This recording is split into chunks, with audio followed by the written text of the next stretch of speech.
football.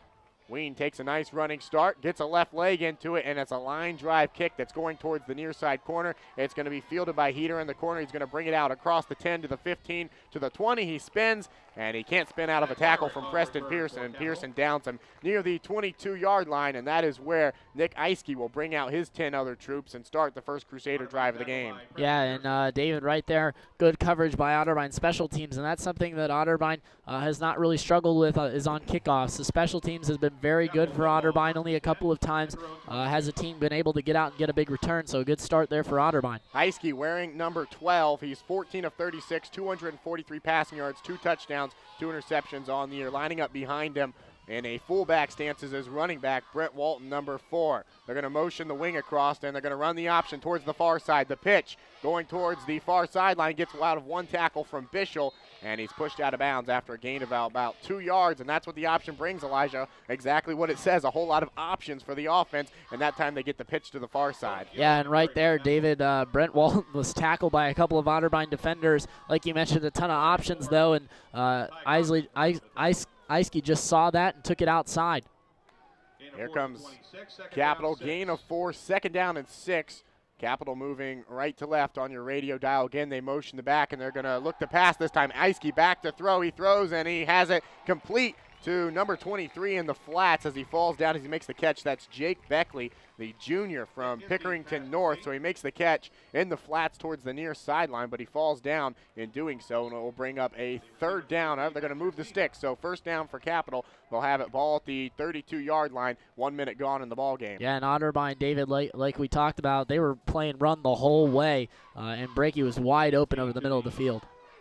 32-yard line. So coming out under center will be the freshman from Hilliard Darby. Walton lining up behind him. 2 wings on either side of the formation. 2 receivers to the far side. Eiske again looking to pass. 3-step drop. Throws, and he has it caught to his receiver. That's Zach Wyrick, the junior from West Liberty, and he completes back-to-back passes near the 1st down sticks on the near sideline. They're going to give it to him. Yeah, it looks like they're going to give it to him. So consecutive 1st downs for the Crusaders, who are looking to move very quickly. Not we expected them to do. 2 consecutive passes on their first drive. They have the ball at the 43-yard line. 1st down and 10, same formation. Wings on either side of the tackles. Eiske under center. They're going to motion. Gives it. They're going to run the option towards the far side. Gets the pitch off. Pass 1 man out across the line of scrimmage to the 45 to about the 46-yard line. It was a toss to Corey Heater, who came in motion from the near side wing. Yeah, and a good job there by Austin Jones, who ended up making the tackle. He fought off the block of Breaky and was able to make the tackle on Corey Heater, and if he hadn't, Heater might have been gone. 2nd down and 6. Heater is the wing to the near side. Walton, the running back, in the backfield. They're going to motion Heater again. This time it's a give to Walton right up the middle, and he goes nowhere as Otterbein's defensive line is there to meet him. Maybe picks up about 1 yard, and it'll bring up a 3rd down.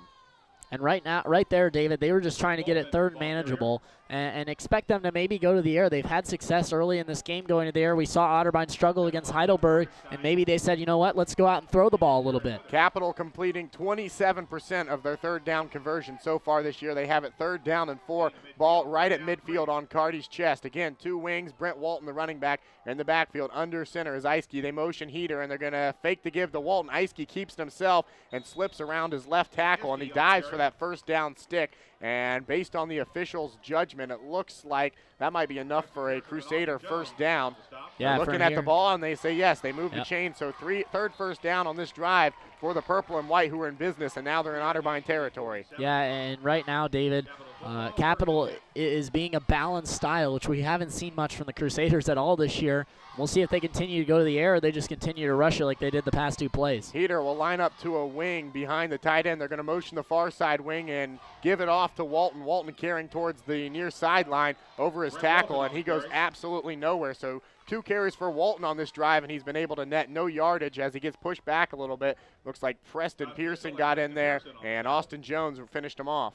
Yeah, and David, right now, Otterbein's doing a good job of getting the simple plays. But right now, in the triple option, you have to read the complex plays. And right now, Otterbein isn't doing that as well as they should be. Eiske under center. Walton only about a yard behind him. 2 wings. They motion Heater to the far side. Eiske looking to throw. Dropping back to pass across the middle. He has it complete to the near side and spinning out of bounds after getting pushed out. He got it to Corey Heater the slot back freshman, who has enough for another Crusader first down. 4 first downs on this drive, Elijah. They have the ball to the Otterbein 35-yard line, and a scoreless first quarter as the clock is winding. 11:23 to go in the first frame. Yeah, and right now, Capital's moving the ball very well. Ball at the 35-yard line. Eiske under center, Walton behind him. They're going to motion Heater towards the near sideline. It's an option. Eiske keeps it. Now he pitches it out to Walton. Walton to the 20, to the 15, 10, and he stumbles, and he's brought down at the 5-yard line. He had a wall of blockers in front of him as he was carrying towards the far sideline. That was Nolan Gill, correction, their senior from Hilliard-Davidson, so real familiar with the triple option is the senior back from Hilliard-Davidson. And here come the Crusaders looking to move very quickly. They have ball at the 5-yard line. First down and 10 as they send some new substitutions into the game. Walton in the backfield behind Eiske.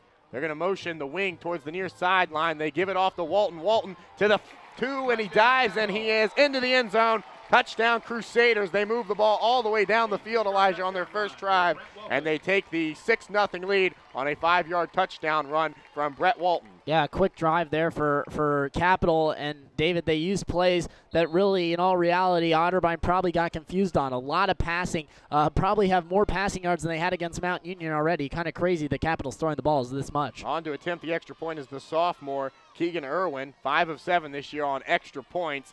And you can make that 6 of 8 as he splits the uprights. That drive, 10 plays, 78 yards, and 4:01 off the clock, and is capped off by a 5-yard touchdown run by Brett Walton, his 6th of the season. He's now 2nd in the OAC in rushing touchdowns. And Elijah, the question is, how's Otterbein's offense going to respond after Capital basically has their own way with them and moves the ball down the field to get the first touchdown of the game in under 5 minutes? Well, David, the question is, which offense is going to show up? Is it going to be the offense in the second half against Heidelberg, or is it going to be the offense in the first half? If it's the offense in the first half, they can continue to go back and forth. But if it's the offense in the second half, then Otterbein could be in trouble. We'll see who goes out to return the kick for Otterbein, and it'll be the usual suspects, John Piles, the junior from Franklin Heights, and number 20, Cole Benner, or excuse me, Tyler Hammond. Kicking off for the Crusaders. We'll see who it is. They don't have anyone listed on their roster as a kickoff specialist, so we'll see who does it. Looks like it's possibly number 42 from our vantage point. Is that what you see, Elijah? I'm seeing 48 possibly. 48 is listed as the punter, Joseph Riley. That's who it is, the senior from Twinsburg. So he'll do some punting, he'll do some place kicking, and right now he's the kickoff specialist. The left foot kicker standing at his own 25-yard line, takes a good run into it and gets a boot into it, and it's a line drive that's going to bounce at the 20. Hammond's going to pick it up at the 10 and carry it out across the 20-yard line. He has a hole towards the near sideline to the 30, to the 40. He has a blocker in front of him to the 50, and he's finally spun down at his own 41-yard line. That's the first big special teams play we've seen all year, Elijah. He takes it into Crusader territory, and it makes it easy for Otterbein's offense now that they're only 41 yards away from that goal line. Yeah, and how about the play of John Piles? He was all the way down the field, out in front of Hammond, got a block to begin the run, the return from Hammond, and then almost got a block at the end of the run if Hammond wasn't tackled. So nice play there by John Piles, being a guy that is able to run down the field like that. Here comes the senior from Chillicothe, Ohio, number 4, Brick Davis, who's 68 of 115 for 793 yards, 5 touchdowns, and 3 interceptions on the year. All 3 interceptions came in the loss to Heidelberg last week. So Otterbein has it 1st and 10, ball at the 41-yard line, just over 10 minutes in the first half. Drew Irvin, the running back, standing to the right of his quarterback in shotgun, and they're going to give it to Irvin. Irvin to the 40, and that's all he's going to get as he's trying to carry near side behind his right tackle, but he's not able to pick up maybe about a yard, and it'll bring up 2nd down and 9 for the Tannin Cardinal. Yeah, and right there, no push up front for Otterbein, and really Capital saw that play the whole way. They were on that right side really in a heartbeat, and Otterbein's going to need to get a better push up front. Aaron Thompson, who was out last week with an injury, is the receiver to the near side. Ryan Toombs, Travis Laird, the receivers to the far side. Reed Hutchinson lining up like a fullback wing to the left of Davis. And Drew Irvin standing to the left of Davis as well. They're going to fake the give to Irvin. Davis looking to pass, throws across the middle, looking for Reed Hutchinson, and a little bit low, and Hutchinson took a shot. If he would have had it completed, it would have been well enough for the first down, but it falls incomplete, and it'll bring up a 3rd down and 8 for Otterbein. Yeah, a little underthrown there, David, but I thought Reed Hutchinson got hit a little bit before the ball got there. However, because it was underthrown,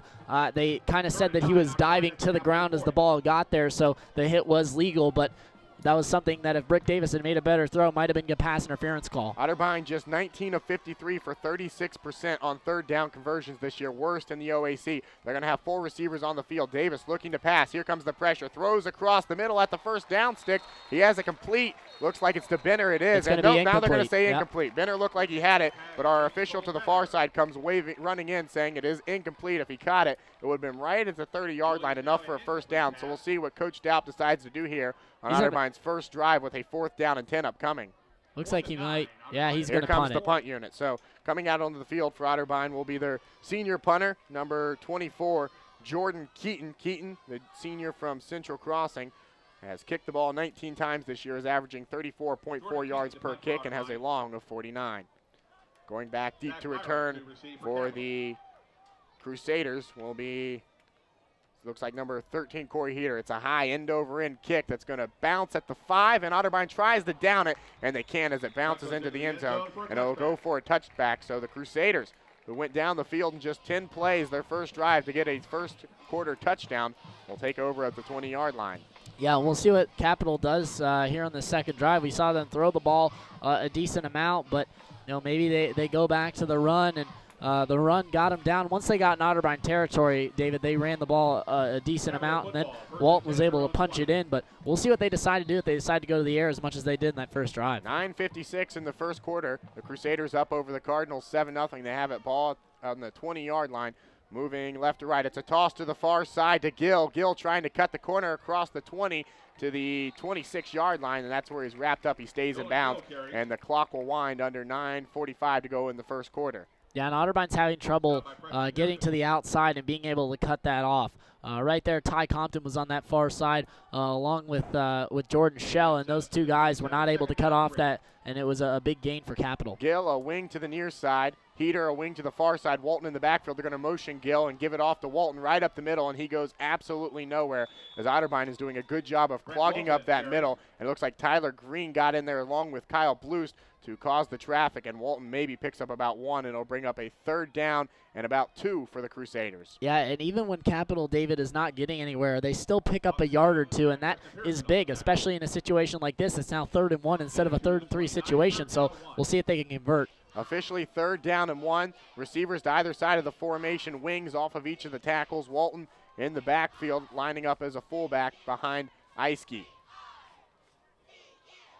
3rd down and 1. They're going to motion the wing, and they're going to fake the give to Walton and pitch it out to Gill. Gill has the first down and then some. He's across the 50-yard line. Compton's the only man who can stop him, and he actually gets tripped up from behind. A big gain for Nolan Gill that time as he takes it into Cardinal territory. Looks like they're going to mark it near the Otterbein 31-yard line. So on 3rd and 1, they toss it towards the far side and pick up huge yardage. And we're seeing Otterbein struggle, David, figuring out this triple option. So early, Otterbein having some difficulties. 6th first down of the game for the Crusaders. They have it at the 31-yard line. They give it to Walton, who's looking to run towards the near side. Walton trying to break out of a tackle, and he can't do so as Will Brett's able to hang on to his lower side.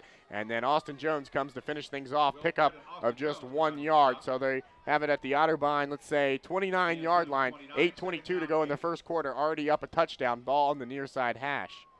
Yeah, and David, now this is pretty much 4-down territory, especially for Capital. So, Otterbein's Capital's pretty much playing this like a 4-down situation. Eiske looks over to the far sideline to get the call from his head coach, Craig Candino, and they can't get things figured out. So Capital's going to call a timeout, and Elijah, not the kind of start you want if you're Otterbein. Capital gets a touchdown on their first drive. You get a nice kick return afterwards. You go 3 and out after that, after thinking you might have a first down, but they rule that Benner dropped the pass, and now Capital comes out, and they've moved it again quickly into your own territory after a long run from Nolan Gill. Yeah, and David, that run from Nolan Gill, literally no one was on the other side of the field, and Gill, if he wasn't tackled by Miles Crawley, who was hustling down the field, Ty Compton was in front of him, but Gill had a lot of speed coming down the field, and I don't know if Ty Compton would have been able to bring him down, but really there was nobody on that side of the field, and that's something that you can't have happen, especially when they've run that play a couple of times. But like we said, this is a complex system, and this is a tough system to figure out, and while Capital will probably have a ton of rushing yards in this game, if Otterbein can't find a way to score offensively, then Capital's in business. Wally Brewer, the wing back to the near side, and Walton is the running back in the backfield. Eiske under center. 8:06 to go in the first quarter. Ball at the 29-yard line on the near hash. They're going to motion him out, fake it. Eiske's looking to pass. Now he's going to take off towards the near sideline. He's across the 25, and a late flag comes in as he gets upended by Jordan Shell, the cornerback. And that might be a low hit on the quarterback, perhaps. I'm not sure. It might be a hold. I think it might be a hold, and if it is, this could be defensive holding. Eiske was definitely trying to pass, then realized he had no one as the pocket was collapsing, took off to the near side, and if it stands, it'll be close to a first down. Shell's the one who upended him, the defensive back for the Tanna Cardinal, and our officiating crew is still talking things over. Let's get the call from our head referee, Kevin Kaffes. And I don't know. Perhaps. They might take this call away. We'll see if it's going to be on Otterbein. And the officials' mics are not working. We could barely pick up what he said.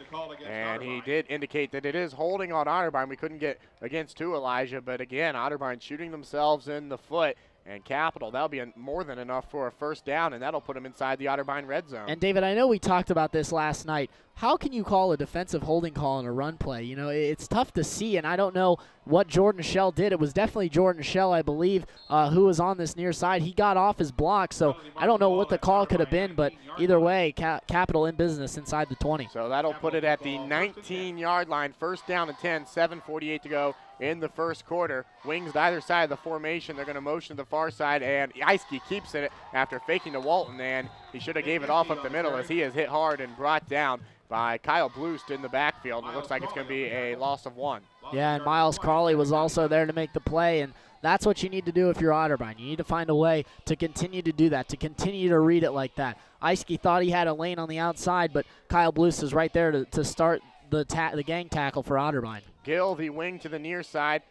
Brett, the running back in the backfield, and Heater, the wing to the far side. They motion Gill, and Eiske's looking to pass as he fades back, throws towards the end zone. It's up and incomplete as Ty Compton was in coverage. He was looking to get it to his top receiver, Jake Skelton, the junior from Madison, Ohio, and if he could have caught it, it would have been a touchdown, but Ty Compton in good position to bat that one away as it looks like he got a tip of the ball on it. Yeah, it was a good play, good coverage there by Ty Compton, who's probably one of the most reliable corners this year for the Cardinals, but now you're in a situation, David, where this is a good situation if you're Otterbein. Third and long, Capital doesn't like to throw the ball. You know they're going to either have to throw the ball, they might try a pitch on the outside. They can't just go right up the middle, so we'll see what they decide to do. Third down and 11, ball at the 20-yard line, 7:07 to go in the first quarter. The Crusaders up 7-0 and driving. A huge third down now as they motion Gill to the far side, and they're going to give it off to Walton right up the middle, and he goes nowhere, as you can credit about 3 different Cardinals for a tackle on that one. Will Brett is in there, Kyle Blust, Austin Jones, all in the team picture on that one, and it will bring up a fourth down and 10 yards to go, and we'll see what the Crusaders decide to do. They're going to decide to go for it or bring on the field goal unit, and I don't see any motion on the far sidelines, and the offense is staying out on the field, and they're sitting in a new play, so fourth down and 10, and the Crusaders are going to go for it, and I know it's early in the game, Elijah, but this is a big play right here. Yeah, this is a big play, and we'll see if they go to the air, if they have confidence, and looks like they're lining up in the shotgun here, David. So it is the shotgun for Eiske. Capital is 36% on fourth down conversions this year. Walton next to him. He drops back to pass, looking to throw, under pressure. He's going to go down with the sack, and the ball comes out, and it looks like Capital fell on it. Kyle Blust was pressuring him from the far sideline, and I think he got him, and he got him from the blind side. Yeah. He dropped the ball, but he's able to fall on it, but it doesn't matter. It's going to be a turnover on downs, and Otterbein will take over at the 20-yard line. Yeah, Zach Hamilton's going to be credited with the sack, but you can credit Kyle Blust for the pressure. He came from the blind side, and Eiske just didn't see him at all when he rolled out, and then he had to roll back into the middle of the pocket, and Zach Hamilton was right there to make the sack, so now we'll see if Otterbein can move the ball. So Otterbein with a quick 3-and-out last time they had the ball. We'll see what they can do this time. 3 receivers on the field, and they're going to motion Reed to the near side, and they give it off to Drew Irvin, and that looked like a broken play from the beginning as Irvin looked like he was going to try to cut it back to the near sideline and didn't know what to do, and he gets tackled in the backfield for about a 1-yard loss. Yeah, Brick Davis looks a little frustrated. He thought it was just a simple draw play. However, here on the outside, Toombs along with Laird and Reed Hutchinson thought it was going to be a screen, so some miscommunication. Otterbeins had to figure that out. Hutchinson will line up to the left of his quarterback, Irvin to the right. Hutchinson to the left, 2 receivers near side, 1 to the far, and they're going to motion Hutchinson to the near side. Here's the screen. They throw it to the near side, and it's dropped. In and out of the hands of Reed Hutchinson. And Elijah, I don't get why you go back to that play call. That's obviously what they meant to do the first time. This time they try to do it again, and Hutchinson drops it, and he would have had a wall of blockers out in front of him, and it'll bring up a 3rd down and long, 3rd down and 11 for Otterbein. Yeah, and right there, that's a play that you also have to be careful it's not a backwards pass because Capital right there picked it up and would have ran it in the end zone if they had not called it an incomplete pass. 3rd down and 11, empty backfield, ball at the 25-yard line. Brett and Laird into the game now at receivers, 3 to the near side, 2 to the far side. Capital looks like they might be coming with some linebacker pressure. Brett's going to motion to a wing to the near side now. Davis all by himself in the shotgun. The snap from Knoppenberger. He rolls out to the far sideline, throws. He has a complete to Toombs. Toombs has the 1st down across the 40 to the 45, and he's pushed out of bounds near midfield. Ryan Toombs, who came up so clutch in that Heidelberg game, Elijah, comes up clutch again on a 3rd down and long, and Otterbein is near Capital territory. Yeah, he's turning into Brick Davis's favorite target. Brick Davis loves to go to Ryan Toombs, especially in situations like that when they need a big pickup. And right now they have 5 wide out on the field, so we'll see if they continue to go with this 5 wide set and let Brick Davis sling the ball around. The senior from Gainesville now has his 10th reception of the year, and he's lining up as the slot to the far side along with Laird. Again, it's going to be an empty backfield for Brick Davis. Ball at the 45-yard line, 1st down and 10. The snap from Knoppenberger. Davis looking to pass. Pressure coming, steps up in the pocket, throws it across the middle, and he has it complete to Christian Brett, who's right near the 1st down sticks. So Brett making his presence known in the game, a guy who we haven't really seen since the first game of the year, Elijah, when he fumbled 2 punts against St. John Fisher, but he has a reception good for 10 yards and a 1st down for Otterbein. Yeah, and Brick Davis stood in there, David, and he took a shot, but a good play and a good throw by Brick Davis, and they're still letting him sling it around. Again, same formation, 2 receivers to the far side, 3 to the near side. Brett, the receiver in the slot to the near side, empty backfield. Capital looks like they're going to come with pressure. 3-step drop. Davis looking to throw, throws, and he has it complete again to Brett. Brett with back-to-back receptions. This one good for about 8 yards towards the near sideline, and it'll bring up 2nd down and 8 for the Cardinals. Clock continues to wind. 4:39 to go in the 1st quarter. Otterbein down a touchdown, 7-9 to Capital. So, David, how about this? The Cardinals struggled a bit on their first couple of run plays to Drew Irvin and said, well, why not? Let's just go 5 wide and sling it around. Here they go again, the spread formation. 3 receivers to the far side, 2 to the near. Ball at the 39. Davis all by himself in the backfield. He looks to pass. Here comes the pressure. He gets rid of it and luckily just throws it into the grandstands as Capital was coming with an all-out blitz that time, and before he get taken down to the ground, he launches it into the Otterbein sideline wisely, and it'll bring up a 3rd down and 1. Yeah, Capital wanted intentional grounding because he was in the tackle box, but they said Ryan Toombs was in the area, so it was not considered a ball that was able to be thrown away. Cole Benner and Brett will be substituted out of the game in favor of 2 running backs, Reed Hutchinson and Drew Irvin, who has 6 rushing touchdowns this year, 2nd most in the OAC. Hutchinson, a Chillicothe native, just like Davis, standing to his left. Irvin standing to the right of Davis. Aaron Thompson, the receiver, to the near side. 2 receivers to the far side, and they're going to give it off to Irvin up the middle, who has a big hole to the 30, to the 20, and he's wrestled down near the 17-yard line. So on 3rd down and 1, they give it to their big running back from Jackson, Ohio, and he's able to pick up the 1st down and then some. Otterbein, 1st down and 10, moving very quickly. Ball at the 17-yard line. In the shotgun formation, 2 running backs to either side of Davis. Takes the snap. Again, he gives it off to Irvin, and this time he has nowhere to run as he tries to cut it in between his guard, and the ball popped loose, but they're going to say that Davis was down. Capital fell on it, but they're going to say that, that Irvin was down, and it looks like they're going to mark it for maybe a loss of 1. And Otterbein's lucky there's not instant replay because that ball looked like it might have popped out early for Drew Irvin. So, Otterbein early in the season struggled a bit with fumbles. Drew Irvin especially struggled a bit in that Marietta game. But, Otterbein's have to find a way to hang on to the ball. We'll see if they go back to the air because Brick Davis looked very well throwing the football. Reed Hutchinson lines up like a fullback now in front of his quarterback who's in the shotgun. Irvin standing to the right of him. They're going to run the option. The pitch to Irvin. Irvin to the 20, and he's not able to pick up much as he's running towards the near side. Otterbein trying to run the option, something they haven't really had success at since the Wilmington game. And it will bring up another 3rd down and long for the Redbirds now. Yeah, and Aaron Thompson right there looked like he missed his block a little bit, but now Otterbein looks like they're going to spread it out here as they put Cole Benner in the game along with Ryan Toombs, and then we're seeing Logan Stepp, who's been a guy that Brick Davis has liked to target this season. Stepp with an 80-yard touchdown reception in the Wilmington game. He lines up as the receiver to the near side. Benner, Toombs, and Laird, the receivers to the far side.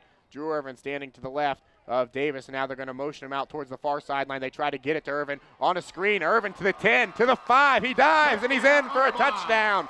Drew Irvin caught it on the screen near the 20-yard line on 3rd down and 10 and took it the rest of the way. His 7th touchdown of the season, his first receiving touchdown of the year, and Otterbein comes right back, and they're an extra point away from tying it up with their rivals. Yeah, great block by Cole Benner on the outside. That play was developed very well by Otterbein, and Benner was able to make the block that really freed Drew Irvin to get to the end zone, but the blocking downfield was very good. Here's Alana Gaither, the senior from Akron Firestone, 15 of 15 on extra points this year. Good hold, good snap, and the kick is up, and it barely gets in on that far side cross there, so she remains perfect on the year on extra points, 16 of 16. She was OAC Special Teams Player of the Week a few years ago, and it was kind of a poor snap, but good job from Thomas Linder, the backup quarterback, to get it down, and Gaither gets it up, and Otterbein ties the game up with their longtime foe, 7 each.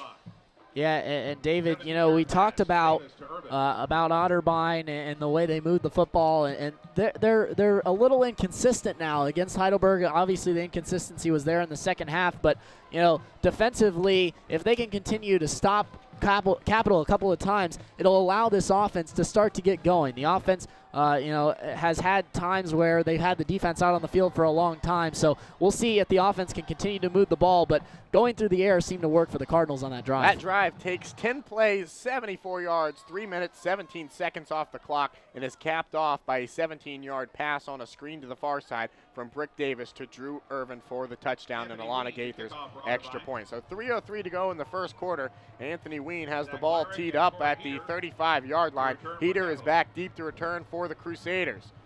Ween gets a leg into it. It's a line drive that bounces at the 30. Heater's going to think about picking it up. He does so at the 15, across the 20 to the 30 on the near sideline, and he's shoved out of bounds at the 32-yard line, pushed out of bounds by number 87, Chris Michael, the sophomore receiver for the Cards.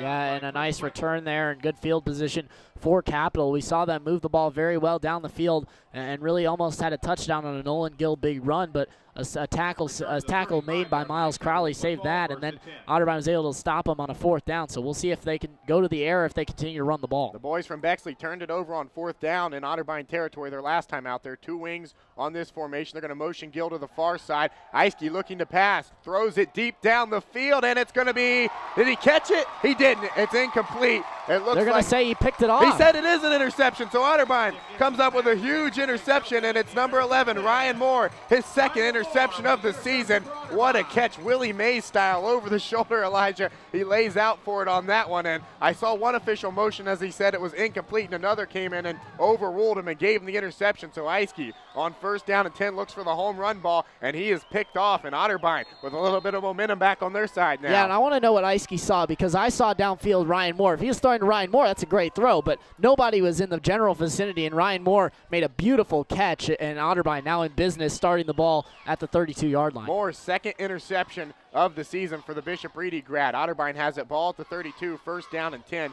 Davis in the shotgun. Drew Irvin, the running back on this drive, standing to his right. Davis is looking to pass, throws to Toombs towards the far sideline on a quick little slant route, and he makes the catch, and he's able to stay in bounds, and it'll be about a 3-yard pickup, 2nd down and 7 for the Cards upcoming. Yep. And David, they're going right at Joe Rodriguez. Rodriguez, he's been the guy that they've really been targeting, and he's been the guy that's on Toombs when they go into man coverage. So expect Otterbein to go directly at him, but Toombs right there, a nice job of hanging on as Rodriguez is trying to rip that ball out of his hands. Ray lines up as a tight end to the near side. Laird and Toombs also receivers towards the near side. They're going to give the ball off to Drew Irvin. Irvin cuts between left guard and left tackle, and he's able to cut out across to the 45-yard line, and that's going to be about a yard more than he needs for a 1st down, so move the chains for the Tannin Cardinal to have a 1st down near Capital territory. And that's when Drew Irvin thrives, David, when he's able to break that 1st tackle and then get into the 2nd level where he can really break some tackles on defensive backs and linebackers. That's when Drew Irvin really starts to get going, so we'll see if he can continue that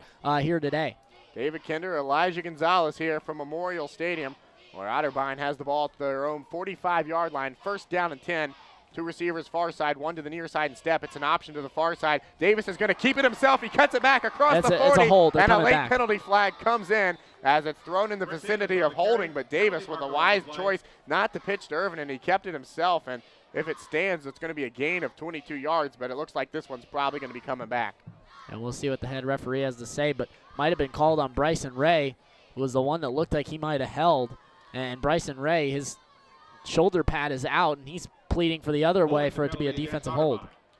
Our head referee's mic is still not working, but that is what the call is. It's going to be a hold on the Tannen Cardinal, and what would have been a long run for Brick Davis is 10 yards in the opposite direction for Otterbein. Yeah, now we'll see what Otterbein has in store if they go back to the air where they've been successful so far, or if on first down, first and long, they just hand it off to Irvin. And we saw in his last run, he had a nice run, so we'll see what they decide to do. First down, 14 yards to go. Ball at the Otterbein 41-yard line. 3 receivers to the near side, 1 to the far. Irvin in the backfield standing next to his quarterback, and they give it off to Irvin, who carries right between the center and the left guard. He's only able to pick up about 1 yard, and that'll bring up a second down and 13 for Otterbein. Clock nearing the 1-minute mark in the first quarter. And this is where Brick Davis will want to go to Ryan Toombs right here over the middle. This is a second down and long situation where he might not want to pick up the first down. Obviously he does, but if he can't pick it up, he just wants to get a good gain to probably Ryan Toombs as his #1 target. They're going to go empty backfield. Drew Irvin lines up as a receiver to the near side along with Ray and Laird. Toombs and Stepp are the receivers to the far side. Empty backfield for Brick Davis here on second down and 13. Looks to pass, fading, throws across the middle, and he was looking for Bryson Ray, his tight end from Olentangy, and he overshot him a little bit, and he would have been near the first down sticks, but it'll bring up a third down and 13 with 42 seconds left in the quarter. Yeah, and we'll see what Otterbein does if they go with the conservative play of just trying to run it, or if they decide, well, let's go to the air and try and pick this up. 42 seconds to go. If they can pick this up, this will be big for the Cardinals and really continue a drive that started out with so much promise. Big crowd on hand here at Memorial Stadium. The 89th edition of Capital and Otterbein and Hall of Fame game. Third down and 13, 42 seconds to go in the quarter. Ball at the 42. Low snap. He picks it up, looking to throw down the field, looking for Toombs, who makes a one-handed grab on the far sideline.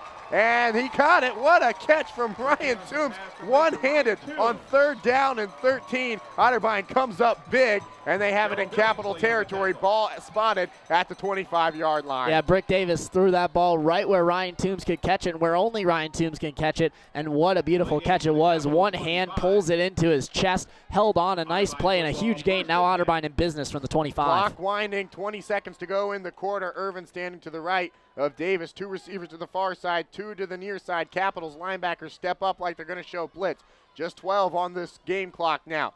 Davis looking to pass, pump fake, steps up in the pocket, looking to get out pressure, spins out of one tackle, booting towards the near side. He throws it to the end zone for Laird, and it one-hops to him. He's able to get out of the pocket and avoid 2 potential sacks, and he had Laird open in the end zone, but he bounced past it to him. A late penalty flag. It's going to be roughing the passer. We'll see what this is, and oh, it's a block in the back on Drew Irvin. They're going to get a block in the back on the Otterbein running back, and Brick Davis is in the ear of that official, letting him have it, that he's not happy with that call, but it stands nonetheless, and Otterbein will be backed up even more with 2 seconds left to go in the quarter. Well, first off, you know, David, I don't understand there by Drew Irvin. That play's already pretty much dead, and Brick Davis has already let the ball go. Why you push him in the back, I don't know, but then Brick Davis, he took a shot after the play, and that should have been a late hit. These penalties should have offset, but now it's second and long for the Cardinals, and a drive that really had, again, a lot of promise. Again, Otterbein killing themselves with penalties. This will probably be the final play of the quarter, barring a penalty. 7-7 our score from Memorial Stadium.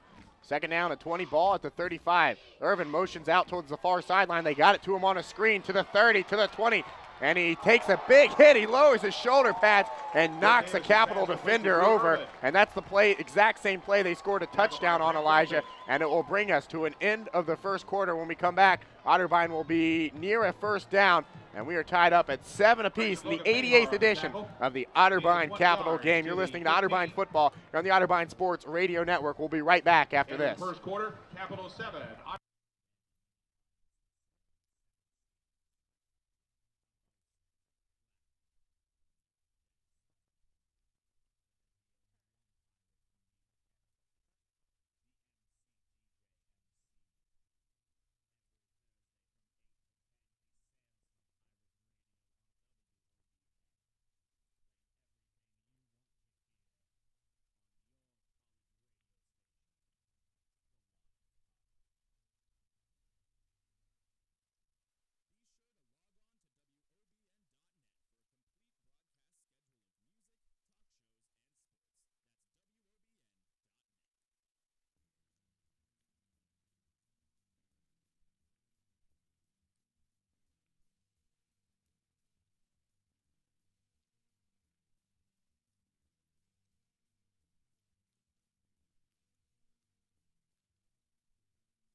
A very exciting first quarter of action from Memorial Stadium. David Kinder joining me in the radio booth here at Memorial Stadium. Elijah Gonzalez. 7-7 our score here in the heated rivalry between the boys of Bexley, the Capital Crusaders, and the men of Westerville, the Otterbein Cardinals. And Otterbein will have a first down and 10 to start the quarter. Ball at the Capital 15 after a nice screen pass to Drew Irvin, and that's how they scored their first and only touchdown of the game, was on a Brick Davis to Drew Irvin screen from 17 yards out. And here come the Cards quickly from the sideline, and they're going to line up moving right to left, and Davis looks to the sideline, and they're short a player. They're short Reed Hutchinson, who sprints out onto the field, and he will line up as the running back. 13 seconds on the game clock, or on the play clock rather. Otterbein in the shotgun. They're going to motion Toombs to a wing to the near side now. The snap, and they're going to give it off to Drew Irvin. Irvin is across the 15 to the 10-yard line, lowers his shoulder pads, and it'll bring up about a second down and 7 after a 3-yard carry by the junior back. Yeah, and that's a good job there by Drew Irvin. Really nothing was there, so he just decided, I'm going to lower my shoulders and pick up a couple of extra yards, but he did lower his shoulder on the previous play at the end of the quarter, David, and he gave Logan Marr a shot. So Drew Irvin has a lot of power with those shoulder pads. Irvin to the right of his quarterback. It's Hutchinson to the left. Toombs is the receiver in the slot to the near side. They're going to motion Irvin out, and again, they're going to try the screen pass. He makes the catch at the 15, gets past 1 to the 10. He dives for the end zone, and he's going to be about a yard short. So, again, that screen pass to Drew Irvin is having a lot of success for Otterbein, and it looks like they're going to mark the ball at the 2-yard line. So it will be first down and goal to go for Otterbein. Ball at the 2, clock winding, 14-15 to go in the first half. Otterbein looks over to the sideline and gets the signal from all the backup quarterbacks and Tim Doubt. And they're going to keep basically the same formation. Drew Irvin's going to line up as a fullback to the right side of the formation. In the shotgun is Davis. Standing to his right is Reed Hutchinson. Step the receiver to the near side. 2 receivers to the far side. They're going to give it off to Hutchinson, who is over the goal line for a touchdown. Reed Hutchinson carried it around the right tackle, and Otterbein has the first lead of the game, a 2-yard touchdown run from Reed Hutchinson, and they have the 13-7 lead. Yeah, and how about the run there by Hutchinson, David? You know, he had the ball, or when he got the carry, he got it those extra 2 yards that he needed, but kept his legs moving and thought he was going to be stopped, but just kept going, got in the end zone. A big touchdown for Otterbein. Now they have the lead. Alana Gaither on for the extra point. Schaefer the snapper, Thomas Linder the holder. Good snap, good hold, and it's a good kick, and Alana Gaither remains perfect on the season, and Otterbein takes the 14-7 lead over their longtime rival. The 3rd rushing touchdown of the season for Reed Hutchinson gives the Tanner Cardinal the lead. Yeah, and a great drive there, David. They had a couple of penalties that pushed them back, but at the same time, they always had that big play that was there to save them, and right there, the big play, obviously, that really got them going into the second quarter was the play that Drew Irvin just leveled the defensive back of Capital, and that really, I think, sparked this team, David, on this drive.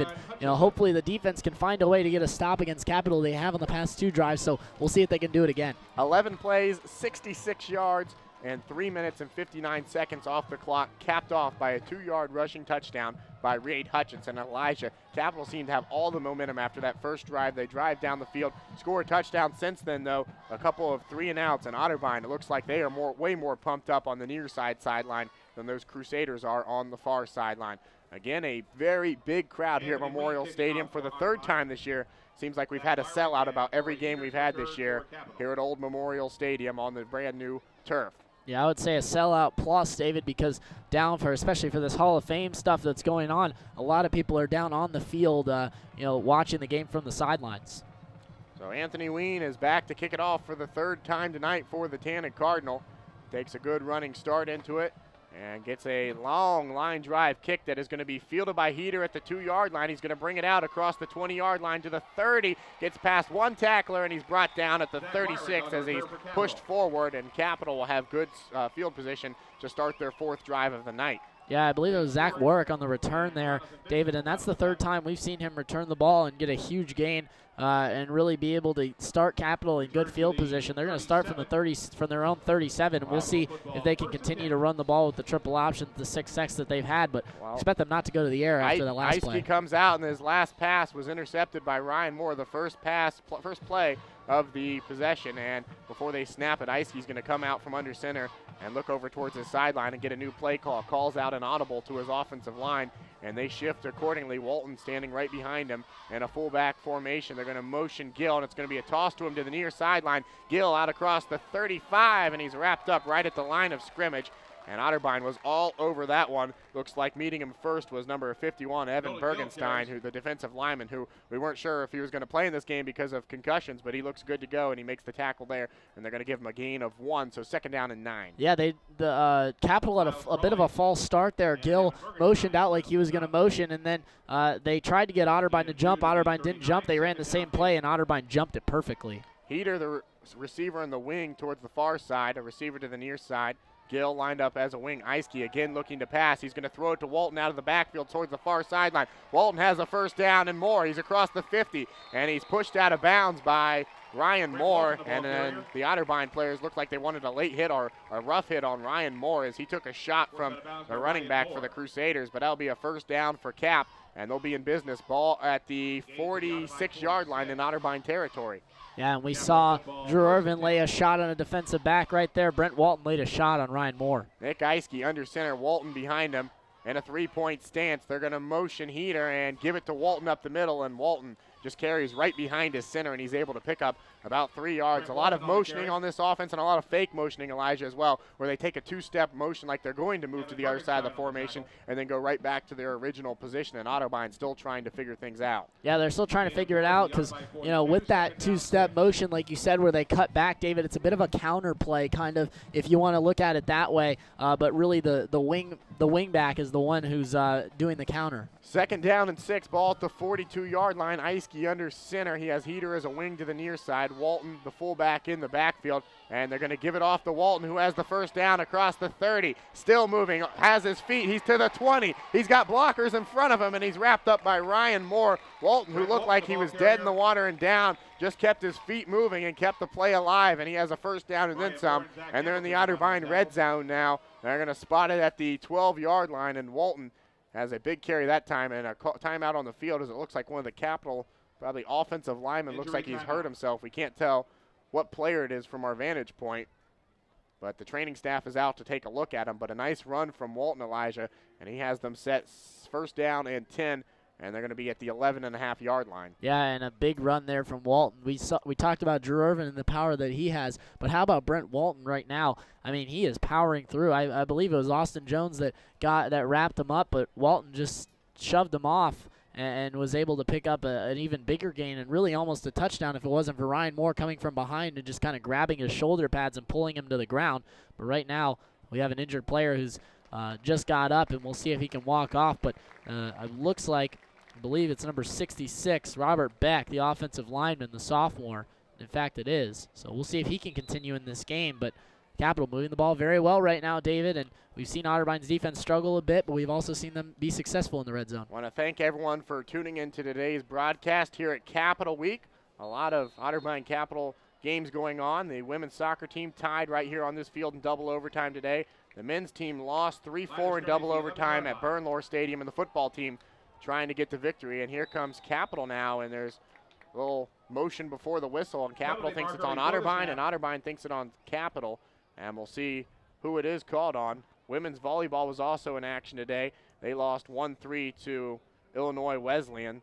So not a good day for Otterbein Athletics so far, standing at 0-3-1 so far, and hopefully they can get the first win of the season right here. And it's going to be offsides on Otterbein. So Otterbein thinks that it should have been on Capital because they were trying to motion it. It looked like they jumped a little bit. That'll push it towards the 6-yard line, and Capital only 6 yards away from tying the game up. Yeah, and right there, David, you know, they ran that same play where they faked the false start, and Capital this time got Otterbein to jump on that play. So Eiske will be under center. Walton right behind him. They're going to motion a wing towards the near side, and it's Walton who gets the carry. And he's not able to pick up much, and maybe a 1 yard, and it'll bring up 2nd down and 5 for the Crusaders. And, you know, Ryan Toombs, David, in that early in that interview in the pregame, he talked about it was going to get chippy, and right now it's starting to get a bit chippy out there.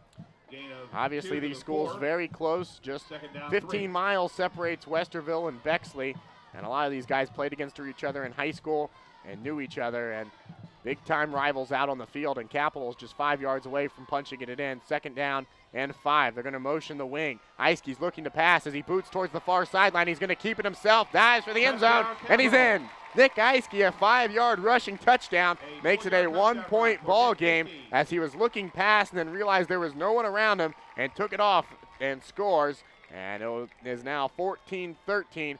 Otterbein on top, but that's pending the Capital extra point. Yeah, Miles Crawley was put in a tough position there, David. He had the option to take Eiske as he ran by or to get the pass, and Eiske did a nice pump fake and just dived in the end zone for the touchdown. Keegan Irwin is on for the extra point, the left-footed kicker. Awaiting the snap, it's a little high. They get it down, it's up, and it's right through the uprights. And just like that, that was Joe Riley, the punter, on for the extra point, number 48. So he's out there doing the place kicking so far, and he ties it up at 14 apiece.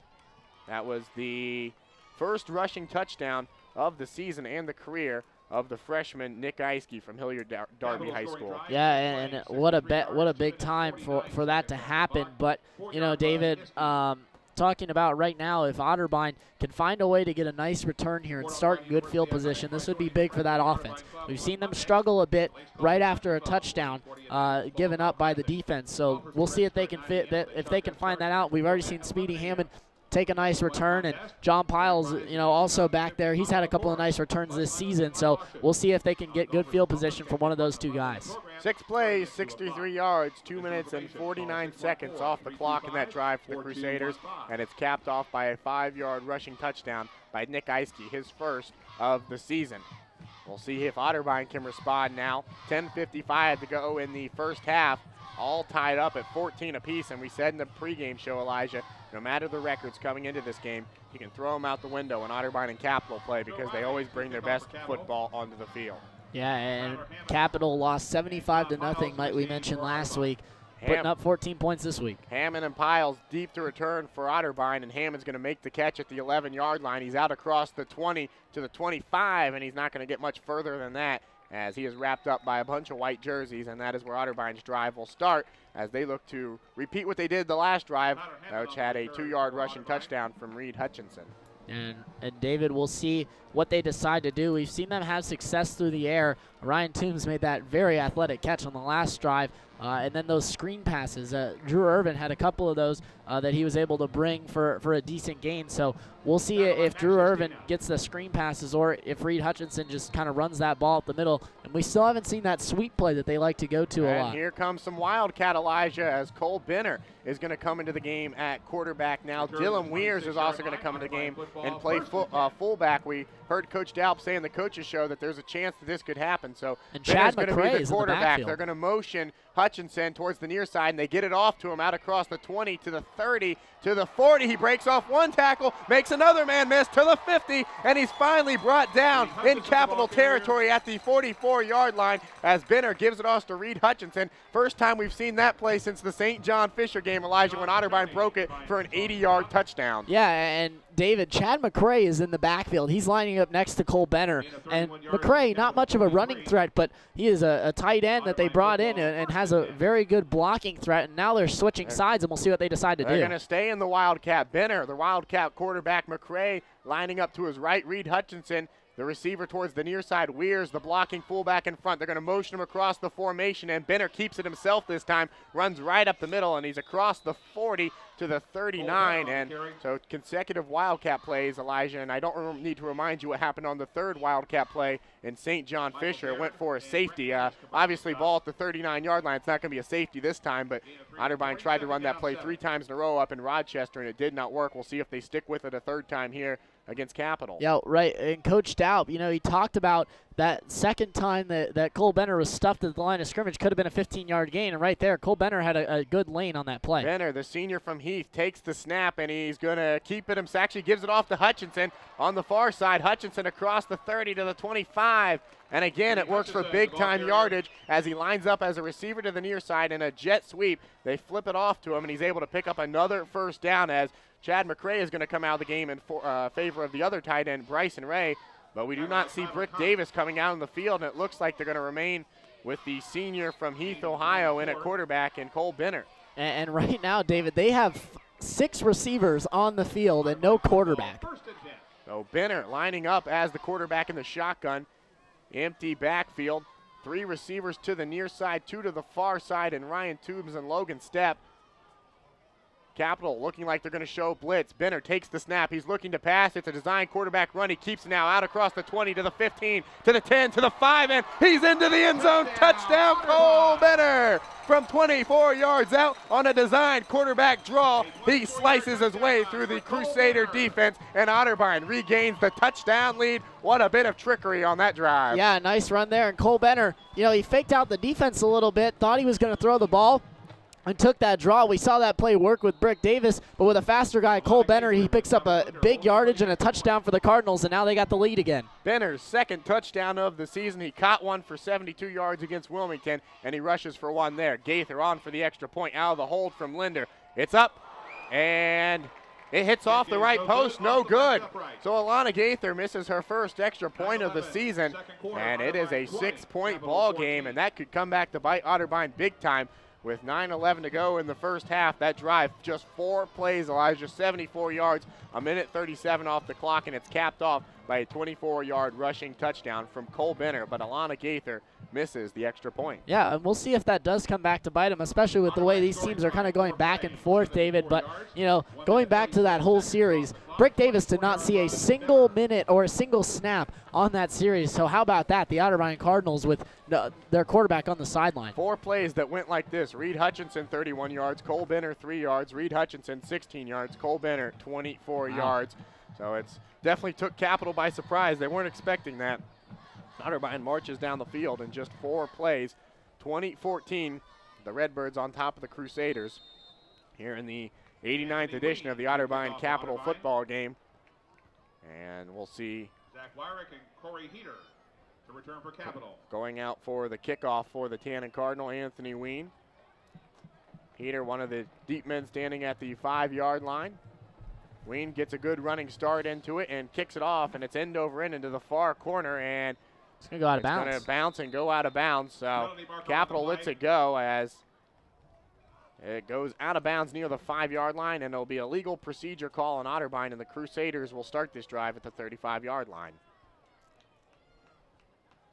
Yeah, and Coach Daup not happy with Anthony Ween there, as that one did go out of bounds. And David, you know, sometimes the ball just kind of bounces out of bounds close to the goal line. You say, well, that ball could have went over the goal line. That ball was 10 yards short of the goal line. Not a very good kick there that came from Anthony Ween.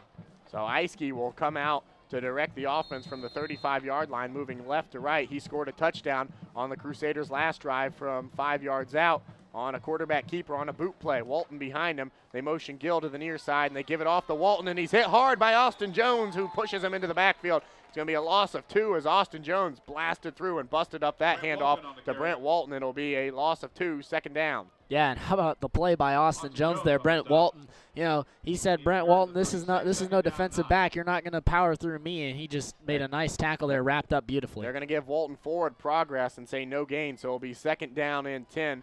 Walton standing behind Eiske, 2 wings to either side of the formation, 2 receivers towards the far side. Eiske under center, Otterbein with 4 down linemen, and a late whistle comes in, and it looks like someone might have called timeout before we could get the snap off, and that's exactly what it is, as Coach Daup is going to call a timeout and talk things over with the Tannen Cardinal. Yeah, and a good call there by Coach Daup, because Otterbein was very confused defensively. Their defensive linemen were not set in the right position, and just an all-around crazy play that could have turned bad there for Otterbein. But, you know, David, another guy that's also out for the Cardinals that we haven't seen in this game at all is Dalton Jarvis, and he's been a guy who defensively has really been a solid linebacker, as well as he's played on the defensive line. So really a utility guy that right now is not in the game, and right now is not in pads. Who also plays fullback occasionally. Got a lot of playing time at fullback last year. Not so much this year, as he's focused mostly on the defensive side of things. But you're right, we have not seen Jarvis out there. We've also haven't seen Vincent out there at all for the defense for Otterbein, as they're trying to piece together through some of their injuries that they have right now. And then Jordan Boniface as well, and at the safety position. So Otterbein a little low defensively. Second down and 10 for Eiske. Ball at the 36-yard line. Walton behind him. 2 wings to either side, and he's going to look to pass. 3-step drop, throwing towards the far sideline. He has it complete to Gill. Gill has the first down, and Preston Pearson shoves him out of bounds, so that'll be a first down on a second down and 9. A good pass from Eiske as he gets it to his wing on the far side, who slipped unnoticed into the flats. Yeah, good job there by Gill, and he was wide open and then picked up a good game, but Preston Pearson, nice job of knocking him out of bounds. Clock winding, 8:25 to go in the first half. 20-14 Otterbein on top. It's the option towards the near sideline. Eiske keeps it himself, and he regrets that decision as Austin Jones is there to wrap him up, and he's able to pick up about 1 yard as Eiske runs the option. Instead of pitching off to Gill, he keeps it, and it will be a gain of 2, so second down and 8. And here we just talked about Vincent, and he substitutes into the game for the first time we've seen all day in favor of Evan Bergenstein. Yeah, and then, you know, David, on that last play, Austin Jones wrapped up Eiske, and then Miles Crawley was going in for the strip, so a good job by Eiske to be able to hang on to the ball. Second down and 8. 7:48 to go in the first half. Ball at the 48-yard line in Otterbein territory, right on the Cardi logo. They're going to toss sweep it out to the far sideline across the 50 into Otterbein territory, nearing the 40, and he gets pushed out of bounds by Ryan Moore on the carry towards the far sideline. And that was... It was actually Will Brett, I think, on the far side that made the tackle, but the run was made there by Jake Brakey, and he tried to get to the outside on that pitch, but was not able to do it, and a good job by Will Brett to being able to shut that down. And now it's a third down and manageable, but third down situations for Otterbein, they've been pretty good tonight. The Crusaders using a whole lot of backs in this game, and they'll have it third down and 3. Ball at the Otterbein 44-yard line. Eiske under center. They're going to motion him out and fake the toss, and Eiske's booting out towards the far sideline. He's going to keep it himself, and he has the first down, as it looks like Preston Pearson forced him out of bounds, but he's about a yard past the sticks, and it'll be another first down for the Crusaders. Yeah, and that was a risky play there by Eiske. He went into Preston Pearson head-on-head, lowered his shoulder, and tried to get through Preston Pearson. You're not going to do that very often, so Eiske's going to have to be careful when he gets out of the pocket. That is the 11th first down of the game for the Crusaders. Ball at the 40-yard line. Toss sweep towards the near sideline to Gill, and a late penalty flag across the 40 to the 30. And a flag came in as Austin Jones makes the tackle in the vicinity of holding, so this one is probably going to be coming back. And Capital walking back, knowing it's on them. Both teams with 11 first downs in this game. Otterbein's rushed it for a $120. Capital for 167 yards. Capital's just thrown for 39, Otterbein for 116, and only 1 turnover, that coming on a pass from Eiske. And they're going to get a face mask on Otterbein. Wow. So not a hold at all, and it's going to be a face mask on Otterbein. And as we've said, our official's mic is not working, so we don't know what player it was on. We certainly didn't see anything up here from the radio booth. And Coach Daup gave a little bit of an earful to the official, as that will be a personal foul, 15 more yards for Capital, and they will have it near the Otterbein red zone. Ball at the 22-yard line with a first down and 10. Yeah, and penalties really plaguing Otterbein right now, David, offensively and defensively. So Eiske coming out under center, Walton the running back behind him, 2 wings to either side of the formation, 2 receivers, and they're going to motion Gill towards the far side, option to the far side, pitches it to Gill. Gill has a big hole to the 10, to the 5, close to the pylon, and he's shoved out of bounds by, looks like Ryan Moore was along there to get him out of bounds, but he tosses it on an option towards the far sideline, and they're able to pick up the first down, and it'll be first down and goal for the Crusaders, who can tie the ball game up with a touchdown and take a lead with an extra point, 20-14 the score. Yeah, and this is where Alana Gaither's miss on that extra point is going to come into play, David. Instead of it being a tie game, it's going to be a 1-point game if Capital can score. However, again, they do have to convert that extra point. Clock winding, under 6 minutes to go in the first half now. Eiske coming out under center, ball on the 2-yard line. Walton behind him. Let's see if they just try to give it off to their big running back.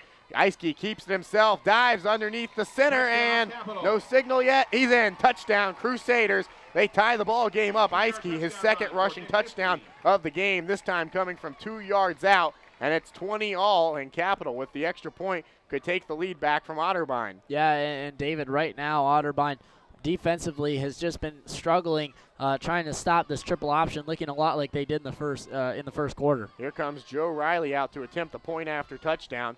The senior from Twinsburg, the left-footed kicker, gets it up, and it is up, and it is good as it gets in, sneaks past that left upright, and you know how important extra points can be. Otterbein now trails by 1 point.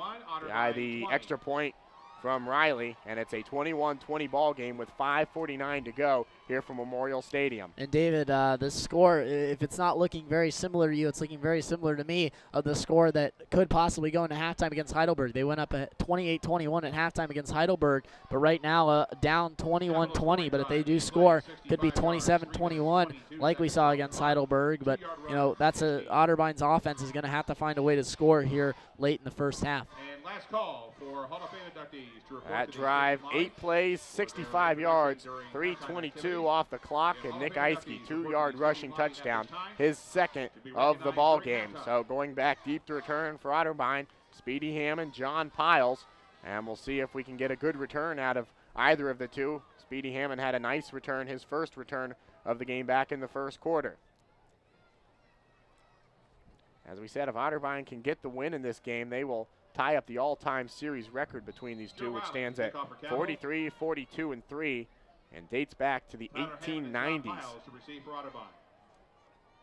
Here comes the kickoff from the purple and white from the far hash, and it's high in the air and is going to be fielded by Hammond at the 10-yard line. And he's going to bring it across, gets past one man to the 25, to the 30, out across to the 40, and he's tripped up at the 43-yard line. Again, another nice return for Tyler Hammond, and he gives Otterbein good field position to start what could be their final drive before halftime. Yeah, and a good return by Speedy Hammond. We saw him have another return earlier in the game. That was very good, but right there, just a couple of nice moves, a couple of shifty moves, and now Otterbein has great field position starting at the 42-yard line. Toombs and Laird are going to be the receivers towards the far sideline.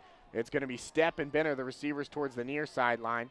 Reed Hutchinson to the left of Davis, who's in the shotgun, 4-down lineman for the Crusaders. Davis looking to pass, throws across the middle. He has it caught to Benner. Benner at the 30, still going, and he swung down at the 20-yard line. So Benner had the touchdown the last drive, and he has a huge reception that time across the middle, wide open, and he's flung down at the 20-yard line. So Otterbein, very explosive on their past few plays here on offense. Yeah, and David, they went right at the guy who I told you earlier in the broadcast that they should go at. Joe Rodriguez has been poor defensively guarding the slot position, and right there, Cole Benner, big game. First down and 10, ball to 20. 3 receivers toward the far side. They're going to motion Hutchinson towards the far sideline. It's a design quarterback draw for Davis, and he goes absolutely nowhere as he runs into one defender, and he's hit hard, and he looks like he might have lost about a foot or two. And it'll bring up second down for the Cardinals. So after last drive, they go 4 plays using Cole Benner at quarterback. They switch back to Davis now, and they'll have a second down 11, ball to 21. Davis was pleading for a late hit, and I don't blame him. Once he got wrapped up, he was taken down, and then a guy came in and jumped on top of him. He was pleading his case to the referee, but the referee did not agree with him. Otterbein looks at their wristbands to get the play call from the sidelines. 3 receivers to the far side. Logan Stepp, the receiver towards the near side. Hutchinson to the right of Davis in the shotgun. The snap is low. He picks it up, throws. He got to complete the step. Gets past 1 tackle, 2 to the 10, to the 5, and he's brought down. Logan Stepp made 2 defenders miss that time, and he has his first reception of the game. And Otterbein 5 yards away from scoring their 4th touchdown with 4:30 to go in the first half. Yeah, and Otterbein working quickly, David, a lot like they did against Heidelberg. This is looking a lot like the first half against Heidelberg last week, but right now Brick Davis throwing the ball with a lot of confidence. Clock continues to wind, 4:20 to go in the half. Ball is going to be spotted at the 6-yard line, first down and goal. Hutchinson to the right of Davis, Stepp and Benner, the receivers towards the near side. Benner in a slot. Davis is going to call out an audible. Toombs and Laird, the receivers towards the far sideline. From the shotgun, looks to pass towards the near sideline. Pump fakes, takes off towards the far sideline. Throws it towards the end zone for Laird, who goes up for it, and it's in and out of his hands. He had him wide open in the back corner of the end zone, and he threw it where only Laird could make the catch. And he tries to climb the ladder to get to it, but not quite tall enough, and he'll go for an incompletion. Second down and 6 upcoming. Yeah, and again, Brick Davis, David, was pleading his case to the referee, to the head official, and he was standing right there, but no call. Brent Annis, the freshman defensive end for Capital, came in and took a late shot on Brick Davis, but no call was made. So Davis taking a lot of shots, and at some point, maybe the referees will call it. Ryan Toombs will check out of the game, and Bryson Ray will check in it as a tight end towards the far sideline. Reed Hutchinson to the right of his quarterback. Logan Stepp, the lone receiver, to the near sideline. They're going to pitch it to Hutchinson towards the far sideline to the 5. He takes a big hit right at the 1, and Capital stopped him right at the 1-yard line. He had a full steam of momentum, and they're able to stop him inches short of the goal line, so we'll bring up a 3rd down and inches for Otterbein now. Reed Hutchinson with a full head of steam and Jimmy Curtis with a full head of steam, and those two just collided right at the train wreck. Yeah, just a train wreck. Both guys went flying. Reed Hutchinson probably might have had a touchdown if it wasn't for Curtis's full head of steam as he stops him about an inch short, like you mentioned, David. 3rd down and 1, ball at the 1-yard line. Laird and Benner will be the receivers towards the near side. Davis in the shotgun. Hutchison standing towards his left. They're going to run the option towards the near side. Davis keeps it himself. Dives for the end zone. Did he get in? He's no short. signal yet. And they're going to say he's short. And that'll bring up a 4th down, and we'll see what Otterbein does here. 4th down and inches as Davis tries to run the option to the near sideline, and he does not get in. Does Coach Daup just take the points, or does he make a statement? And right now, Alana Gaither is nowhere near Coach Daup, who is out on the field, and he's going to call a timeout, and that's a good decision, Elijah. He's going to talk things over here with 2:48 to go in the first half, and Otterbein down 1 point, 21-20. Ball at about the 2-inch yard line, Elijah. I'm looking at that ball, and there is not a whole lot of space between the white end zone line and the leather of the football. And David, let me tell you, Zach Hamilton ran out onto the field at that timeout, and he was pointing at his offensive lineman. And, you know, I'm assuming Zach Hamilton down there is thinking that Otterbein's going to go for it and try and get this touchdown. And he was giving his offensive lineman an earful and talking to him. Don't know what he was saying, but, you know, Zach Hamilton, a guy who's really been a leader on this team, and right there showing a bit of his leadership and going up to his offensive lineman and talking to him. And really, I don't know what he said, but obviously he was getting very vocal down on that sideline. Well, we'll see if he sends Drew Irvin, his big running back, into the game and just lets him power it across. We'll see if he has Brick Davis try to carry it across on a quarterback sneaker, or we've seen him reach into his bag of tricks in this game so far. And we've seen Cole Benner come out there in the Wildcat formation, and that was very successful for Otterbein. So we'll see what he calls up here on 4th down and 1 with 2:48 to go from Memorial Stadium. Yeah, and Alana Gaither just walked to the sideline, so Otterbein is definitely going for it. Brick Davis will be out there at quarterback as they're huddling up right at the OAC logo at the 25-yard line, and they're going to march out into the field. And I think we're going to see the I formation as Dylan Weirs is coming out the fullback. Drew Irvin, this Memorial Stadium crowd comes to its feet as Otterbein will come out in the I formation. Weirs, the fullback, behind Davis. Drew Irvin, the lone running back. They're going to take the snap. Davis is trying to get it on a quarterback sneak as he keeps it himself. No call yet. No call from the officials. Touchdown. Touchdown, Otterbein, as Brick Davis keeps it on a quarterback sneak from the I formation from inches out. And he gets the rushing touchdown, and Otterbein goes back on top, 26-21. It pays off to go for it on 4th down on the goal line. Yeah, and a big play there by the offensive line. Great push up front, and then a little help from Dylan Weirs in the backfield as he gave Brick Davis a little push in the backfield, and now Otterbein with a chance to go up 6. Gaither, who missed her first extra point of the season the last time, is out there on this one. Good snap, good hold, and good kick.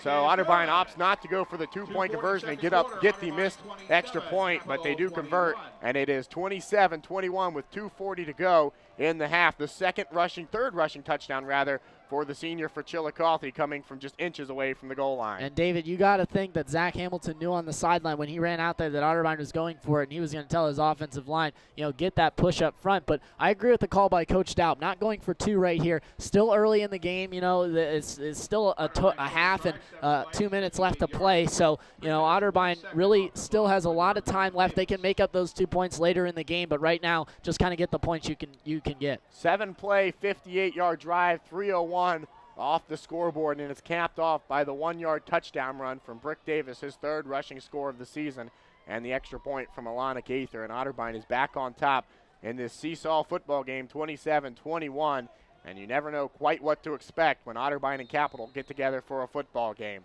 Yeah, you're definitely right, David. It's been a game where Otterbein it's really been back and forth. The defense has not been there for either side so far, so we'll see if that changes in the second half and here late in the first. Anthony Ween has the ball on the tee at the 35-yard line. Everyone else is in position. He gets a good running start and kicks this one off, and it's short. Very short, and it's going to go out of bounds at the 25-yard line. And again, a legal procedure on Anthony Ween, who has another poor kick, and Capital will again start the drive at the 35-yard line. Yeah, and, you know, don't be surprised if we see Quentin Miller kick off Otterbein the rest of the way. Yeah, and I just saw Coach Daup single to Quentin Miller to get ready, because Anthony Ween right now really struggling, and he's giving handing Capital good field position. As we said, Otterbein has been winless so far today in athletics. The women's soccer team tied 0-0 in 2 overtimes. The men's soccer team lost at Bernlohr Stadium, and the volleyball team lost as well. So the football team trying to be the lone victors here in Capital Week.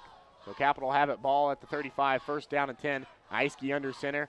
Walton standing behind him, and they motion towards the far side with Heater, and Eiske's going to keep it himself on a quarterback keeper around the left tackle, and he's able to pick up about 4 yards. Yeah, and right there, that's just a good pickup there by Eiske and a good read by him. It looked like he wanted to hand that one off to Walton, but he decided to just keep it himself, and that's where, having a quarterback that has run that triple option is very successful. Blues gets credit for the tackle for Otterbein. Second down and 6 for Iske.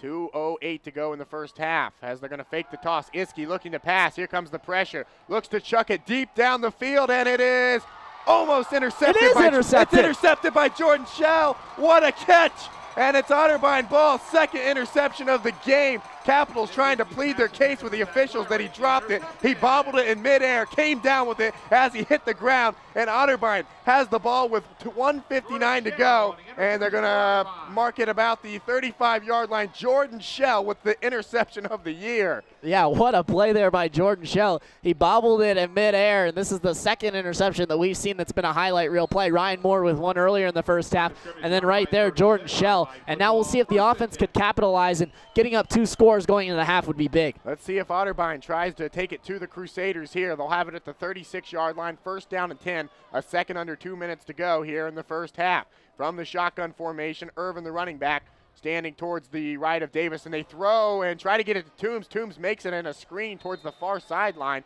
and looks like he lost 1 yard, and he doesn't get out of bounds, so the clock continues to tick on a screen pass that does not work out for the Cardinals. Yeah, it looked like Toombs actually dropped it, and they called it a backwards pass, and he picked it up. So right there, a good idea by Toombs to pick that ball up. 3 receivers toward the near side, 1 to the far side. Davis looking to pass, has good protection, throws, and he was looking for Laird towards the near hash mark, and he can't find him in traffic, and it will bring up a third down. So Otterbein with a third down and 11 now. 1:31 to go, and what you don't want to do is have to punt the ball right back to Capital. Yeah, you're definitely right, David, but, really, Otterbein has thrived in this situation when they go 5 wide here, and expect them to see where Joe Rodriguez is and go right at him. It looks like he's going to be on either Christian Brett or Cole Benner. That's a favorable matchup for Otterbein. Checks out of the game in favor of Christian Brett, who is going to line up as a receiver in the slot to the near side, along with Benner and Laird. Toombs will be the receiver towards the far sideline. Empty backfield for Davis, 5 receivers. Capital looks like they might show pressure. Third down and 11 from the 35-yard line. And a whistle before the snap and a late flag. It's going to be a false start. It's going to be a delay of game, I believe, as it looks like Otterbein just ran out of time, and that's what it's going to be. So a delay of game, and it'll back up Otterbein 5 more yards, and their third down and 11 becomes a third down and 16. Penalties, penalties, penalties. That's been the story of the first half for the Cardinals, both offensive and defensively, and they've just been making situations tougher on themselves with all these penalties. 6 penalty flags for 50 yards for Otterbein in the first half, none for the Crusaders. Ball at the 35-yard line, third down and 16, same formation, 3 receivers near side, 2 to the far, empty backfield for Davis. Looking to throw, and he was looking for Benner across the middle on a slant route, and he overthrew him, and Otterbein goes 4 and out after getting the big interception from Schell, and they used just 31 seconds of time up on that scoreboard, and they're going to have to give it right back to the Crusaders. And exactly what I said they would do, they did, David. They went right at Joe Rodriguez, but Capital being smart there had Jimmy Curtis right there for the help, and Brick Davis had to make a throw where he would have had to thread the needle and just couldn't do it, so now Jordan Keaton will punt it away. Jordan Keaton has punted just once so far today, and it went 40 yards. He's standing at his own 15-yard line. Capital looks like they might come with some pressure on this one. He gets it off, and it's a good end-over-end kick, fair catch called for and fair catch given at the 37-yard line. So that's where the Crusaders will come back out. And last time Iske was out there, he threw an interception to Jordan Schell deep down the field. And we'll see if they try to move the ball here with just 1:22 left, or if they're intent just running out the clock and taking their deficit into halftime. Otterbein will get the ball in the second half to start things off. Well, David, I think about them moving the ball. That's really running the ball for Capital. So, but this time they're coming out in the shotgun. Iske in the shotgun for the first time all day. Walton standing to his right. He looks to drop, looking to pass deep down the field, and he throws towards the first down sticks.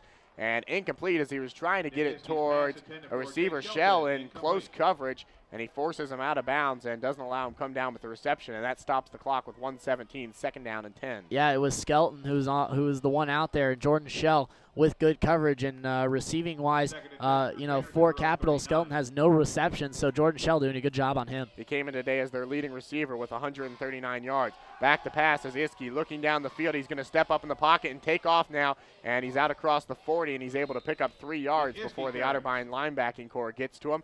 And that Tyler Green also went on that tackle, and a timeout's going to be called. And who called it? We'll see. They're going to It's say going to be Capital. Yeah. Capital calls a timeout with 1:04 left, and they'll have a third down and about 6 to go. Yeah, and this is a timeout here that I'm really surprised Capital took, because, David, now that stops the clock and it allows Otterbein with 3 timeouts to possibly get the ball back here as we are closing in on the end of the first half. And with about a minute to go, we'll give our fans at home the trivia question for today's game, and it is, what is the longest current uninterrupted rivalry in Division I college football? Obviously a big rivalry between Otterbein and Capital. What is the longest current uninterrupted rivalry in D1 college football? Is it A, Alabama, Auburn, the Iron Bowl, B, Michigan State, Michigan, C, Wisconsin, Minnesota, or is it D, Oregon, Oregon State in the Civil War? Oh, you want my answer? No, now? I'll let you and the listeners think fans at home think about it for a little bit. If you think you have an answer to today's trivia question, you can tweet at WOBN. Be sure to follow us at WOBN for breaking news on broadcasting schedules and everything you need to know what's going on with the radio station. But again, if you think you know the answer to our trivia question, tweet us, and if you give it right, we'll give you a shout out on the air. So third down and 5, 1:04 to go here in the first half. Iski's back under center. They're motioning a wing back towards the far sideline, and it's a toss to him, and then he gets absolutely nowhere as he's pushed out. Actually, he's able to stay in bounds as they get it towards Waters, and it looks like he might have been considering a pass for a little bit there, Elijah, and a little trick play, but he realized he had no chance of throwing that, and it'll bring up a fourth down. And it looks like Otterbein is going to be content with letting him punt and run out the clock here, as they're not going to call a timeout to try to conserve some clock. And you can see the special teams coach on the field just telling him, just get away from any punt that comes. We're not trying to cause a fumble and give him a chance to score before the break. Yeah, and also he's kind of telling him, watch the fake. Maybe they come out and fake it, but I don't see Capital coming out to do that. But again, David, Otterbein has 3 timeouts. I'm kind of surprised that they're not going to just take one and maybe, try and move the ball down the field. Just 2 on the game clock, and let's see if Capital got the timeout off in time, and they did. So Capital was obviously content with letting the clock wind down as far as possible and calling a timeout. And again, we'll have our teams head over to their respective sidelines and talk over strategy. 17 seconds to go in the first half. 27-21 our score, Otterbein on top. And Elijah, it looks like both teams are just desperate to get to the locker room at this point. Yeah, and Cole Benner was out there to return the ball, but, then the special teams coach for Otterbein said, bring him back, and we're just trying to not get the fake, and right there, good choices. Capital came out and looking like they might even fake it. Otterbein huddling up near the 50-yard line. An absolutely beautiful night for football. David Kinder, Elijah Gonzalez from the radio booth. And we want to thank everyone for joining us today. A long broadcasting day as Elijah and Jacob Barker did the women's soccer game. A thrilling 0-0 draw that went 2 overtimes. And we have all the football action for you here. Reminder to stay with us at halftime. We'll have scores from around the OAC and top 25 college football. We'll have statistics from this game, and we'll also have the Marching Cardinals as we will play their halftime show here over the air. Yeah, Otterbein had a bunch of chances today in that women's soccer match to win that match. Just couldn't come out with the victory, but still atop the OAC. So it's a punt for the Crusaders. For the first time tonight will be Keegan Irwin, his first punt of the game. Irwin, the sophomore, wearing number 19, standing at the 30-yard line. A little of a low snap, but he gets it off, and it spins end over end and will bounce at the 20 and will continue to roll towards the 15-7, and it will roll out of bounds there with just 8 seconds left to go in the first half. And I imagine we'll just see the victory formation, and Otterbein come sit on it, and that is the personnel we're seeing coming to the game. So I imagine that's exactly what we're going to see. Yeah, and Brick Davis comes into this game 8 seconds. But again, David, I was a little bit surprised. I guess after the way that Otterbein went 3 and out on the last drive, Coach Daup said, let's just take this lead in the locker room. So Davis comes out under center, and he will drop to a right knee, and that will take us to an end of a very, very exciting first half in the 89th edition of the Otterbein Capital football game. Our score at halftime, Otterbein 27, the Crusaders 21 from Memorial Stadium. You're listening to Otterbein Football with David Kinder and Elijah Gonzalez on the Otterbein Sports Radio Network. We'll take a quick break. When we come back, we'll have halftime statistics. Don't go anywhere.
Hello and welcome back to Memorial Stadium in Westerville, Ohio. 27-21 our score here in the 89th edition of the Otterbein Capital football game, and this is the BMI halftime show. BMI Federal Credit Union is open to everyone who lives, works, worships, or attends school in the Central Ohio counties. BMI Credit Union is federally insured by the National Credit Union Administration, and Bob Kennedy, the other voice of the Cardinals on the PA side of things, is going through some of the Hall of Fame inductees on the field now, and we'll get to that in a little bit. First, some of the statistics from the first half.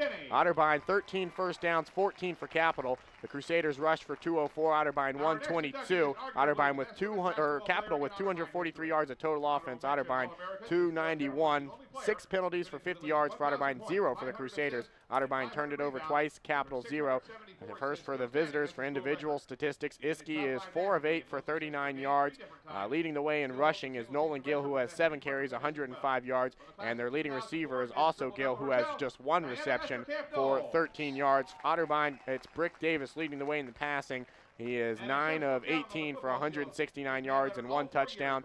Reed Hutchinson, 4 carries for 58 yards and a touchdown, leading the way in rushing for the Redbirds, and the leading receiver, Ryan Toombs, with 3 receptions for 58 yards for the Cannon Cardinal. Scoring summary so far, Brett Walton started things off for the Crusaders, 6-yard touchdown run for the Capital Crusaders. Otterbein responded with back-to-back touchdowns. Drew Irvin took a 17-yard screen pass from Brick Davis for the first one, and Reed Hutchinson got a 2-yard score for the next one. Eiske had a 4-yard touchdown run in the second quarter for his first of the season, and it was followed by a 24-yard touchdown run from Cole Benner out of the Wildcat formation. Eiske responded with a 2-yard touchdown run, and right before the half on 4th down and 1, we saw Brick Davis take it from 1 yard out, his 3rd touchdown of the season, and that's how we got to where we are, 27-21. And not to forget that Alana Gaither missed the extra point on that Benner touchdown, and that is a 6-point lead for the Cardinals that could prove to be very dangerous. Yeah, and, you know, David, you mentioned it. If it comes back to bite Otterbein, that could be bad. But, you know, Alana Gaither was perfect on the season and missed her first one, so, you know, I guess we can cut her some slack. But, again, David, that could come back to bite Otterbein, and we'll see if they continue the scoring that they did in the first half. But really a guy who had a great first half that really stood out to me, Brick Davis, 9 of 18, 169 yards on the touchdown that you mentioned. And, you know, he's really a guy that has been up and down but mostly consistent. And in that first half, he was very consistent. And don't expect Capital to throw the ball with Nick Eiske anymore. 4 of 8, 2 interceptions with 39 yards. Don't know if they're really going to rely on him to go to the air. And 2 picks that, yeah, they might not have been picks, but at the same time, Otterbein making highlight reel plays on the interceptions. Yeah, in Iske's defense, it's not like he threw them right to the cornerbacks. They made incredible catches. Jordan Shell with one of them, Ryan Moore with another, and both catches were fantastic. And as we said, Elijah, don't count Capital out. They come to this game 2-2, just like Otterbein. And this game always seems to come down towards the wire. In the past 10 meetings between these schools, Otterbein has 6 wins, Capital has 4. And if you look at the overall points scored in those 10 games, just 12 points separated between them. Otterbein with the lead in that category. Yeah, you're definitely right, David. This is always a fun game to be at, and a fun atmosphere, and a great atmosphere that we have on hand here tonight is, you know, again, with the new away stands being gone and now everyone just being on the home side. It's a great atmosphere over here on the home side, the Capital side, as well as the Otterbein side have been very lively tonight. A huge crowd here at Memorial Stadium as Bob Kennedy is going through those inducted into the 2014 Hall of Fame class. Some of the headliners from the class of '86, Bill Thompson, a football and track and field standout from Pataskala, a basketball standout in Diana Esterkamp from Columbus, class of '04. We take a look, there's a lot of guys in here who are multiple athletes for Otterbein from back in the day. From the class of 1968, Dick Smith, a track and field guy from Sunbury, the men's basketball team from 1985 to '86 who won the OAC tournaments going in, and Elmo Lingrel from the class of 1917, who could not be with us tonight, is going into the Hall of Fame. Yeah, you're definitely right, David. You know, it's been a fun atmosphere here as Hall of Fame night, but, you know, always cool to see what Otterbein's history is and what the history of Otterbein has been able to do in the past. And right now, the future Cardinals and the Cardinals that are of the present have the lead over Capital by 6. Taking a look at some of the OAC scores, we read them to you earlier. They all are finals, but we'll read them again. BW beat Marietta 40-33. Mount Union hammered the Polar Bears 62-0, and Muskingum lost to Heidelberg 54-21. And John Carroll beat up on the Quakers 69-0. And of course, we are the only night game tonight, and Otterbein is up 27-1 or 27-21 over the Capital at halftime. And now we will throw it towards the field for the 105th Otterbein Marching Band as they present their halftime show. So take it away, Otterbein Marching Band, and enjoy the sights and sounds of the Otterbein Marching Cardinals. Which marked one of the pinnacles of psychedelic rock, free love, and the voice of a generation. The Cardinal Band opens its show with a medley of tunes from the Who's infamous rock opera, Tommy.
Cardinal Band digs deep into the set list from 1969 and presents a tune by one of the signature sounds of the psychedelic rock era.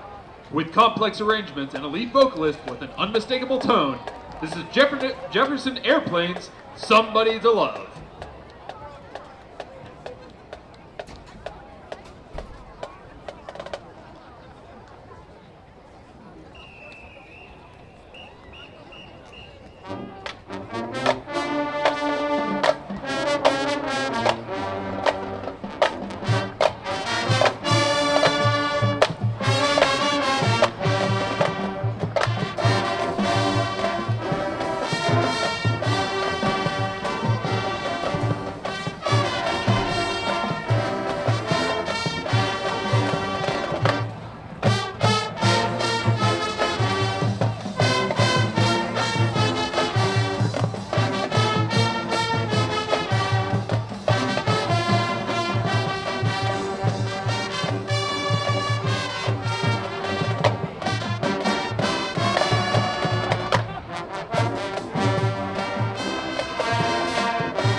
Finally, the Cardinal Marching Band would be remiss to skip over one of the most iconic figures from the late 1960s.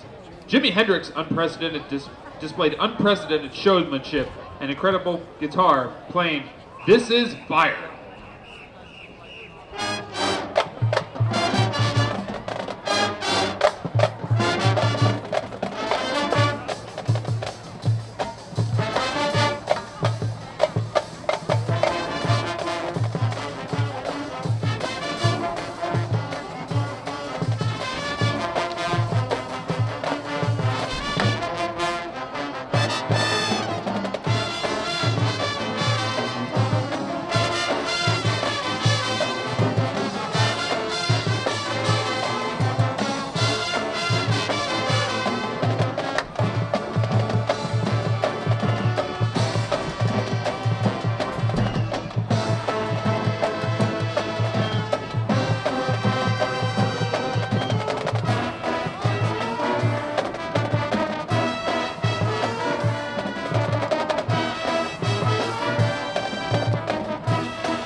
Ladies and gentlemen, your Cardinal Marching Band.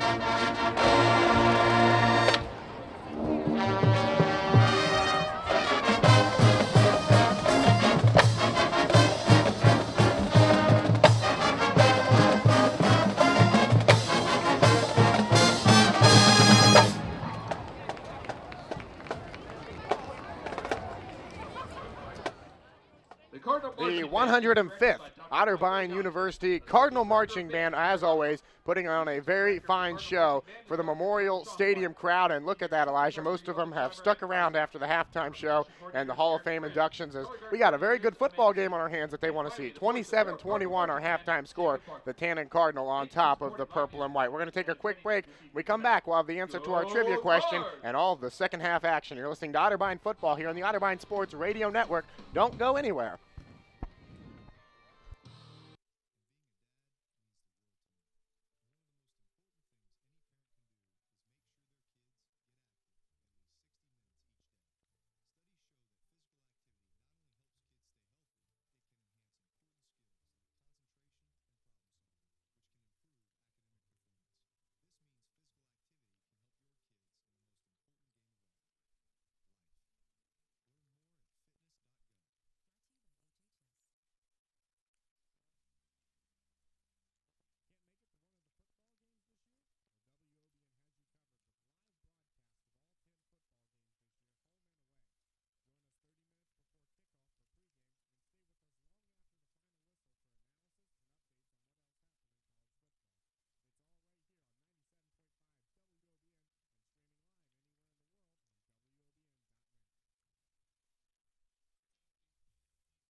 Welcome back to Memorial Stadium, where the Otterbein Cardinals have themselves a 27-21 lead. And we promised you before a break the answer to our trivia question, and it is, what is the longest current uninterrupted rivalry in Division I college football? Your options were A, Alabama, Auburn, B, Michigan State, Michigan, C, Wisconsin, Minnesota, or D, Oregon, Oregon State. Elijah, your guess was?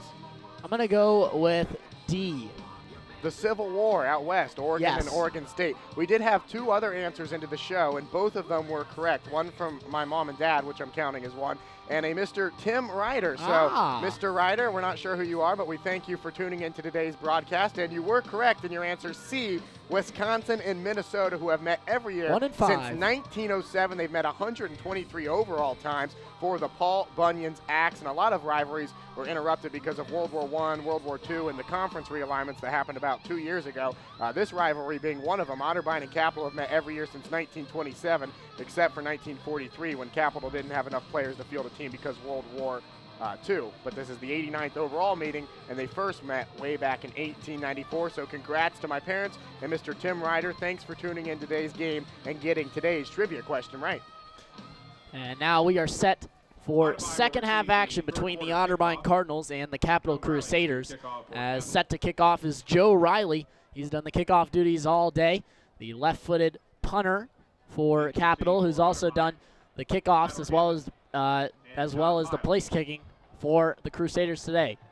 We're about to get the third quarter underway. The Otterbein Cardinals ahead of the Capital Crusaders 27-21 as the kickoff for the second half is set to go. Speedy Hammond and John Piles are back to return. Kick's going to go to Hammond at the 15. He fields it at the 15, goes to the far side, gets to the 20, 25, 30, 35, 40, 45, 50. Still going is Speedy Hammond, but a flag is going to fly, and it might be called back as Speedy Hammond picked up a big return.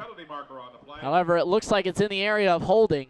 We'll see if in fact it is, or a block in the back. And Speedy Hammond has had a lot of good returns in this game, Elijah. That his third one, but that's what it's going to be, a block in the back, so it's going to be all for naught. But Hammond has really changed field position for Otterbein in this game with his kickoff return, something we haven't seen all year long. And so the field position will change as Otterbein got the ball inside Capital territory, but they will move after the hold, move it all the way back now, David, as the umpire marches the ball back to the 29-yard line of Otterbein. So that's where they'll start the drive, as penalties have plagued the Cardinals all game long. Ball start from the 29-yard line to the left hash mark. Drew Irvin, the running back in the backfield to the right of Brick Davis. Two receivers to the near side, one to the far side.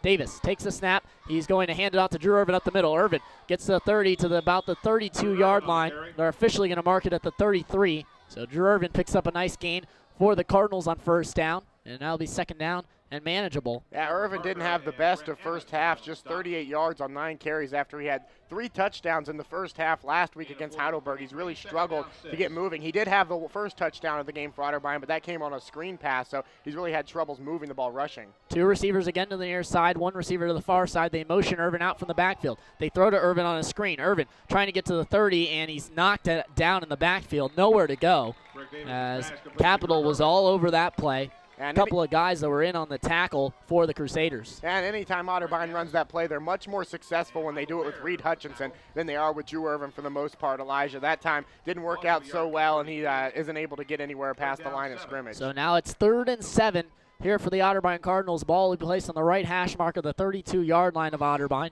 And now checking out of the game is Drew Irvin still in the game. 3 receivers now to the far side. It's Ray, Laird, and Toombs to the far side. One to the near side is Logan Stepp.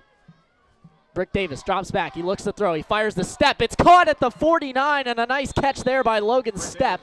And he makes the catch. And with 13:30 to go, the clock stopped. Otterbein will move the chains. They'll officially place it at the 50-yard line on the right hash mark. Yeah, Logan Marr was the defensive back in coverage, the freshman, and they were targeting him that time. And Stepp had literally a step on him that time, and he had it right across the middle. Marr put a big hit on Stepp, but he's able to hang on to it for a first down. 2 receivers now to the near side. It's Toombs and Stepp to the near side. Ray, along with Laird, are to the far side. Drew Irvin motions in the backfield to the right of Brick Davis. They motion Bryson Ray back to the tight end position. Davis takes the snap. He's going to hand this one off to Drew Irvin right at the middle. Nowhere to go. He's stuffed at the line of scrimmage. They're going to officially mark it again back at the 50 at the line of scrimmage. So 12:55 and counting. And Otterbein again ahead 27-21 for those of you that missed the first half of action here in this great rivalry in Division III athletics. As Drew Irvin checks out of the game, and checking in is Reed Hutchinson, seeing his first action of the second half. As now Otterbein will have Bryson Ray line up as the tight end on the far side. 2 receivers are to the far side, one to the near side. The receiver to the near side is Logan Stepp. Reed Hutchinson in the backfield with Brick Davis out of the shotgun. He's to Brick Davis's right, now motions to the left. Davis adjusts the play at the line, looking at the play clock. He has 3 seconds left on the play clock. Takes the snap, drops back looking to throw, and he fires to Logan Stepp, who makes the catch at the line of scrimmage and picks up maybe 3.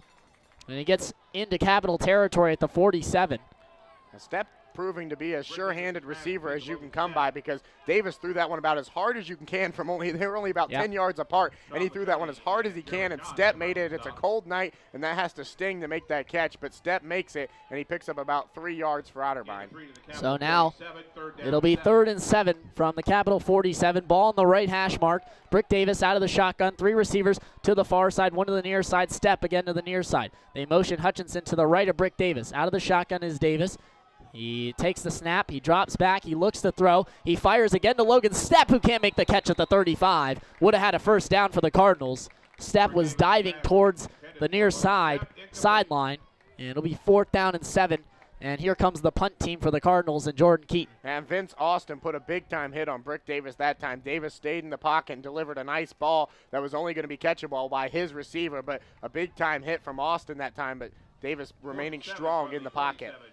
So Jordan Keaton will punt it away from his own 38-yard line.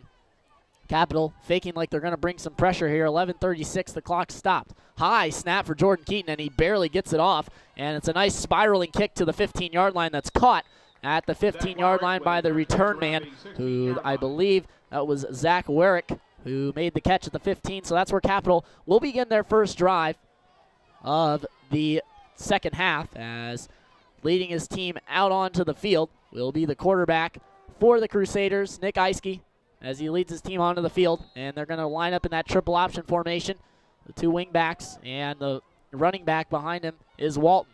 Eiske under center now. He motions Gill, and they hand right up the middle to Walton, and he's stuffed after about a 3-yard gain there by a couple of Cardinals, including Tyler Green was the first one to get there. And Capital hasn't had a whole lot of success tonight on that give to Walton right up the middle. They've been much more successful anytime they've pitched it towards the far side, or Eiske even kept it himself on the triple option threat. Walton 11 carries for 70 yards, which looks good, but a lot of those yardage coming on the outside, not up the middle. Jalen Richardson, the receiver to the far side, in that triple option. They fake it, and they got Otterbein to jump. So they get Otterbein to jump as they motion Gill, and he faked the motion, and Eiske looked like he was going to the sideline. Well, actually, it looks like they're going to call an offsides on Capital. Good. That's what it is. Yeah, if we thought we saw, as they called the offsides, we thought we saw like this in the first half where they motioned Gill, and he kind of does that two-step fake, and Otterbein faked for it. But that was the first penalty flag thrown on Capital in this game, 7 on Otterbein. So Otterbein's defense remaining tough and not falling for the fake cadence that time in the fake motion. So the ball will be moved back now to the 12-yard line of Capital, as it'll be 2nd and long now as they come out. Richardson, again, the receiver to the far side. Gill is the slot to the near side. Walton is the one behind Eiske. Eiske now takes the snap as they motion Gill. They hand it right up the middle to Walton. He tried to go over right tackle, but he's taken down after a 1-yard gain. And it's starting to get a bit chippy on the far side as Ty Compton got into it a little bit with Jalen Richardson. As now Capital will have a 3rd and 10 situation. The ball will be placed at the 16-yard line of the Crusaders.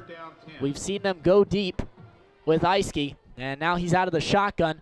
2 receivers to the near side, 2 to the far side. It's Gill along with Wyrick to the near side.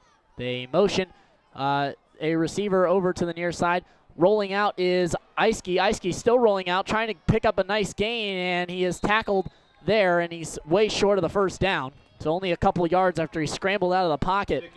And with 9:55 in the clock stop, Capital will punt it right back to the Cardinals.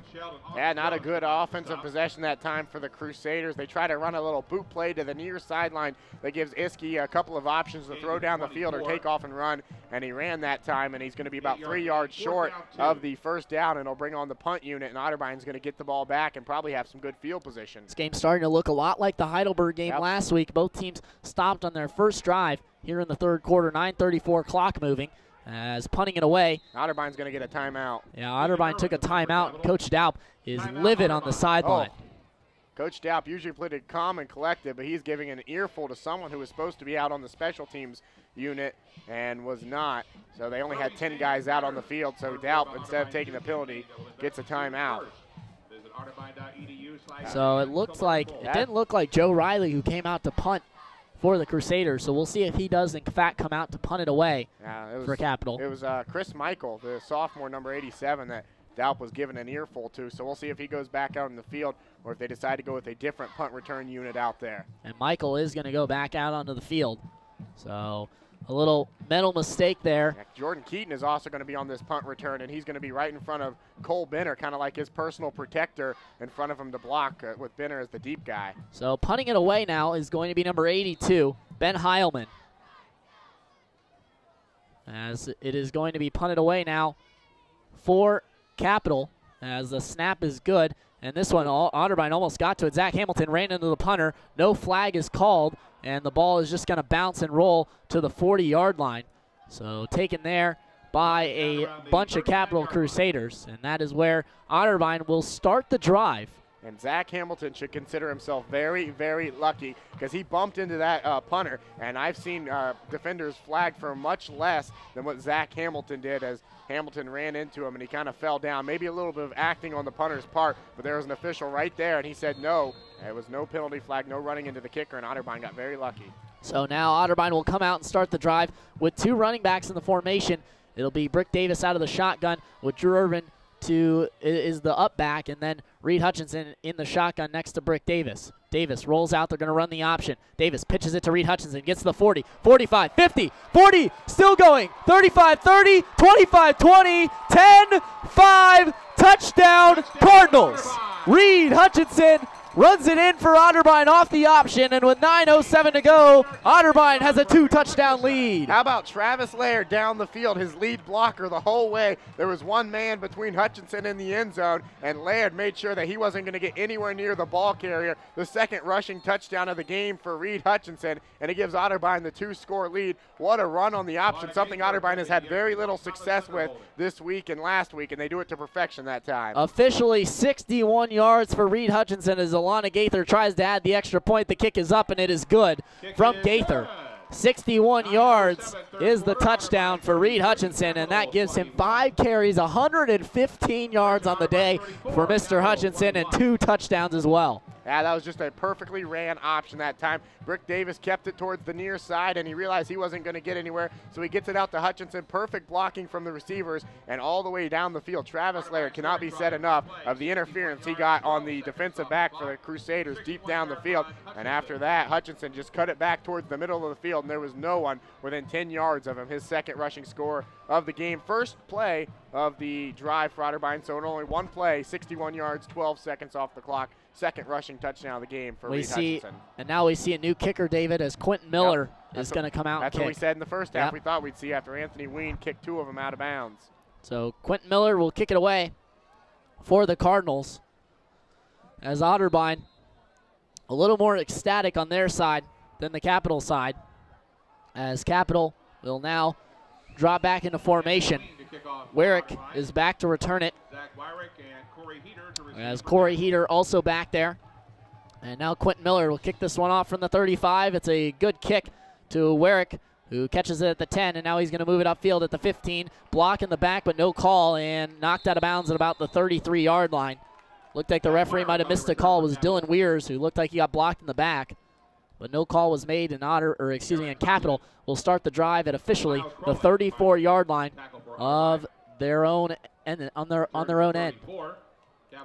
As Iskey will work his team back out onto the field. And Wyrick, along with Skelton on the far side. Wyrick is on the near side as the receiver. Gill is the slot to the near side. And Walton is the running back behind Iskey. They motion Gill now, and they're going to run the option. They run the option. They pitch it to Gill. Gill gets to the 35, and knocked down hard by Austin Jones. What a hit he laid on him. As a nice hit there at the 39-yard line, so they are officially going to mark it. Yeah, the 12th tackle of this game for Austin Jones. He leads both teams. Preston Pearson behind him with 10. But what a game Austin Jones is having, and a big-time hit. That time he laid on the running back for the Crusaders, and looks like we're going to have a timeout on the field for an injury. Yeah, and not a good sight. David Will Brett down on the field for the Cardinals, and he's been an outside linebacker they've really trusted. Taking a look at some of the top 25 scores we didn't get to at halftime, Elijah. That's a good one in Arkansas, as Alabama is up by a point, 14-13 in the fourth quarter over the Razorbacks. And some of the other games that have already gone final, Oklahoma State avoided the upset with Kansas. They won 27-20. Mississippi State gets it done. They beat Auburn 38-23 as Brett walks off the field. Michigan State got it done against Purdue, the number 8 team in the country, 45-31. Oregon beat UCLA 42-30. Texas Christian lost to Baylor 61-58 in a high-scoring game, and Notre Dame beat North Carolina 50-43. But how about that Alabama-Arkansas game coming down to the wire, Elijah? Yeah, right now 14-13, a very close game that's going on right now in Arkansas. As now Iskey lines his team back up, and he has Walton behind him and 2 receivers out to the far side. They're in that triple option formation, the 2 wingbacks. And now Iskey fakes like he's going to motion somebody. They change the play at the line. Iskey looks like he's going to just hand it off to Walton, and that's exactly what he does right at the middle. And he's stuffed for about a 2-yard gain. As they faked putting Nick Waters in motion, and they just gave it right up the middle to Walton. Ball be placed just past the 40-yard line. 3rd down here for Capital. It's officially marked as 3rd and 4. Ball's on the right hash mark. So the near side is Wyrick. And now Iskey Has Walton again behind him, and they motion Gill. They faked it, and it looks like Capital jumped again. That's exactly what they're going to say. Otterbein saying Capital jumped, and they did. So looks like, David, this fake play and false start is really backfiring on the Crusaders. Yeah, what's intended to be a cadence to get Otterbein to jump off sides worked the first time in the first half, but now twice in the second half it has really worked against the Crusaders, and Otterbein will take it, back them up 5 more yards. So now 3rd and 8 as they back the ball up to the 35-yard line. Ball on the right hash mark for the Capital Crusaders. As now Iskey is going to go under center. One receiver out to the far side, one to the near side. They have the 2 wing backs, and they put Gill in motion. Iskey, play actions, looking to throw. He's getting pressured now by Kyle Blues. They throw to the near side, and it's going to be caught. Oh. Well, they're going to say it is caught, but the field judge says no. It's incomplete. Yeah, the line judge says caught. The field judge says incomplete, and the field judge overrules him on that time. They're going to say incomplete. Maybe a little bit of lobbying from the Otterbein coaching staff, which was right there in front of the play, and it certainly looked like us, Elijah. It might have hit the ground before he made the reception. So Skelton in this game, David, still with no catches on the day for Jake Skelton, who came in as the leading receiver. And so now it'll be a punt situation here. As punting it away is Keegan Irwin, who's listed as the place kicker for Capital. But instead he's doing the punting here on 4th and 8 with 7:22 to go, and the clock stopped. Here comes the punt from Irwin, and it's a high one that spirals to the 30-yard line. Cole Benner catches it at the 29, and he is wrapped up there. Was wrapped up first by Joe Rodriguez. And the whistle blows, and Otterbein will start the drive at the 31-yard line, excuse me. As the last drive took one play. Reed Hutchinson took it 61 yards for the Cardinals. And don't be surprised if Coach Dalp and offensive coordinator Alan Moore go right back to that option-style play and try to have some more success with it here to start this drive. So now it is going to be Drew Irvin who's going to be the running back here in this formation. Dylan Weirs is also in the game, assuming he'll be the up back on this play. As Logan Stepp is the receiver to the far side, 2 to the near side, it's Toombs and Laird. Brick Davis puts Irvin to his left, Weirs to his right. Out of the shotgun is the Cardinals. 7:13 clock stopped. Ball on the right hash mark of the 31. Brick Davis drops back. He's looking to throw. Fires over the middle to Toombs, and it's incomplete. As Toombs looked like he had a little miscommunication, and Laird was a little deeper downfield, but that pass looked like it was intended for Toombs. It looked like Toombs ran one route, and Davis was expecting him to run another route, and Laird was in the general area, but maybe a little confusion on that play right there because Toombs was streaking with no one around him towards the near sideline, and Davis threw it a little more towards the middle of the field. So now Logan Stepp is going to be again the receiver to the far side, 2 receivers to the near side. It is Toombs along with Laird. As checking into the game is Reed Hutchinson. The up back is Drew Irvin. Reed Hutchinson stands to the right of Brick Davis. They run the option again. Reed Hutchinson gets to the 40, and he's going to pick up a first down. A nice run there to the 45-yard line of Otterbein by Reed Hutchinson on the option. Brick Davis, again, pitched it out to Reed Hutchinson, and he picked up a good gain. Now that's the exact same play that they scored the touchdown on. Didn't go for a touchdown this time, but again, the receivers get good blocks on the outside, and he's able to pick up another Redbird first down. So now they're going to go with the same formation, except they're going to flip the receivers. 2 receivers to the far side, 1 to the near side. Near side is Stepp. They're going to go out of the shotgun now. Reed Hutchinson to the left of Brick Davis. They motion Drew Irvin out of the backfield. They throw it to him on a screen pass. He catches it, and he's wrapped up at the 44-yard line. He was wrapped up there by Jimmy Curtis. A nice play by the strong safety for Capital. Yeah, so now it'll be a loss of 1. A good open field tackle from Curtis, and it was just him and Irvin and no one else around him, and he makes the tackle just like he's supposed to, wraps him up and brings him down, brings up down a 2nd down and 11. Curtis, a guy out of Hilliard-Davidson, a whole lot of Hilliard guys on this Capital team. So Brick Davis will go out of the shotgun. Reed Hutchinson will be to the left of Brick Davis. To the right will be Drew Irvin. 1 receiver to the far side, 2 to the near side. Toombs and Laird are the receivers to the near side. 2nd and 11 now for the Cardinals. Davis takes the snap. He's going to hand this one off to Irvin up the middle. Actually, he's going to keep it, and he's going to pitch it now to Reed Hutchinson, the 45-40, and he's taken down at about the 36-yard line of Capital. So another first down on another option play. And it fooled me up here in the press box as Davis with a nice fake to Reed Hutchinson, or to Drew Irvin, excuse me, and then the pitch to Reed Hutchinson for the big gain. No, it might look a lot different than how Capital does it, but that's a triple option. They fake to give up the middle to Drew Irvin. That's the first option. Davis carries it around towards the near side. That's the second option. And he tosses it out to the running back. That's the third option. So a triple option, they do it different ways, but that's how Otterbein's doing it. It's just like Capital's version. 3 receivers to the far side, 1 in the near side. Near side is Step. And Drew Irvin in the backfield next to Brick Davis. He's to the left of him. Davis takes the snap out of the shotgun. He looks to throw. He fires to Toombs, and it's incomplete. And David, I feel like that screen pass is a lot like a layup in basketball. If you make it, then you can make some plays. But right there, a tough throw and not a very good one that came from Brick Davis. And with 5:21 to go on the clock, it's 34-21 in favor of the Otterbein Cardinals. And perhaps they've been trying to do it a little too much. They got some success in the first quarter when they got the touchdown when they threw it to Drew Irvin, and maybe getting a little greedy after that because the past few haven't been too successful for Otterbein, but they keep calling it. Ball on the right hash mark of the 36-yard line. Logan Step, the receiver, to the near side. Brick Davis out of the shotgun with Drew Irvin to his left. 3 receivers to the far side. Davis takes the snap. He pumps once, looking to throw deep down the field, and it's in and out of the hands of Cole Benner. Cole Benner had a chance at it just inside the 10-yard line, and good coverage that came there from Capital. Looked like R.J. Hines, the linebacker, was in on the coverage. He got him on the pump fake. The pump fake really fooled the secondary, and he got Benner. He had him open down the far sideline that time, and Benner's been pretty sure-handed so far today, but he can't come up with that one. It'll bring up a 3rd down and long. So now a couple of substitutions being made for the Cardinals. Is Reed Hutchinson going to check into the game? Cole Benner, who just missed that last pass, he'll check out of the game. Travis Laird, the receiver, to the far side along with Ryan Toombs. And the up back is going to be Reed Hutchinson. To the left of Brick Davis, and the shotgun is Drew Irvin. Logan Step, the receiver, to the near side. Taking the snap is Brick Davis. He's going to option. He's going to take this one himself and pick up just a couple. And you got to think that this might be 4-down territory for the Cardinals with 5:06, the clock moving. Yeah, an injured player maybe looks like slow to get up is one of the linemen for the Cardinals. Yeah, we've only seen one long field goal so far this year for Otterbein, and that was from Nick Gannis, their long field goal kicker, and he missed it, and it looks like the offense is going to stay out on the field, 4th down and 7, and they're going to go for this one, Elijah, no doubt about it. So far today, Otterbein has not attempted, or is 1 for 1 on 4th down. That's a touchdown that Brick Davis scored right before halftime from 4th down and 1 where he kept it right up the middle. This one a little more difficult, 4th and 7. 5 wide.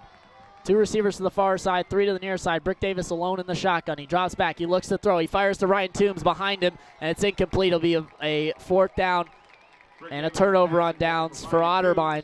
4:26 clock stop. Capital to get the ball back here in the 3rd quarter. That Capital does something we haven't seen much of them do defensively in this game, and that's bring a lot of pressure. They blitz 2 linebackers right up the middle, and the Otterbein offensive line isn't ready for it, and there's a defender right in the face of Davis before he can make up his mind on who he wants to throw it to. He forces a bad pass across the middle to Toombs that's well behind him, and that was one of the few drives we've seen by Otterbein in this second half that really wasn't too successful. So 2 receivers are now to the near side for Capital. They have the slot as Gill, and behind in the fullback position behind Eiske is Walton.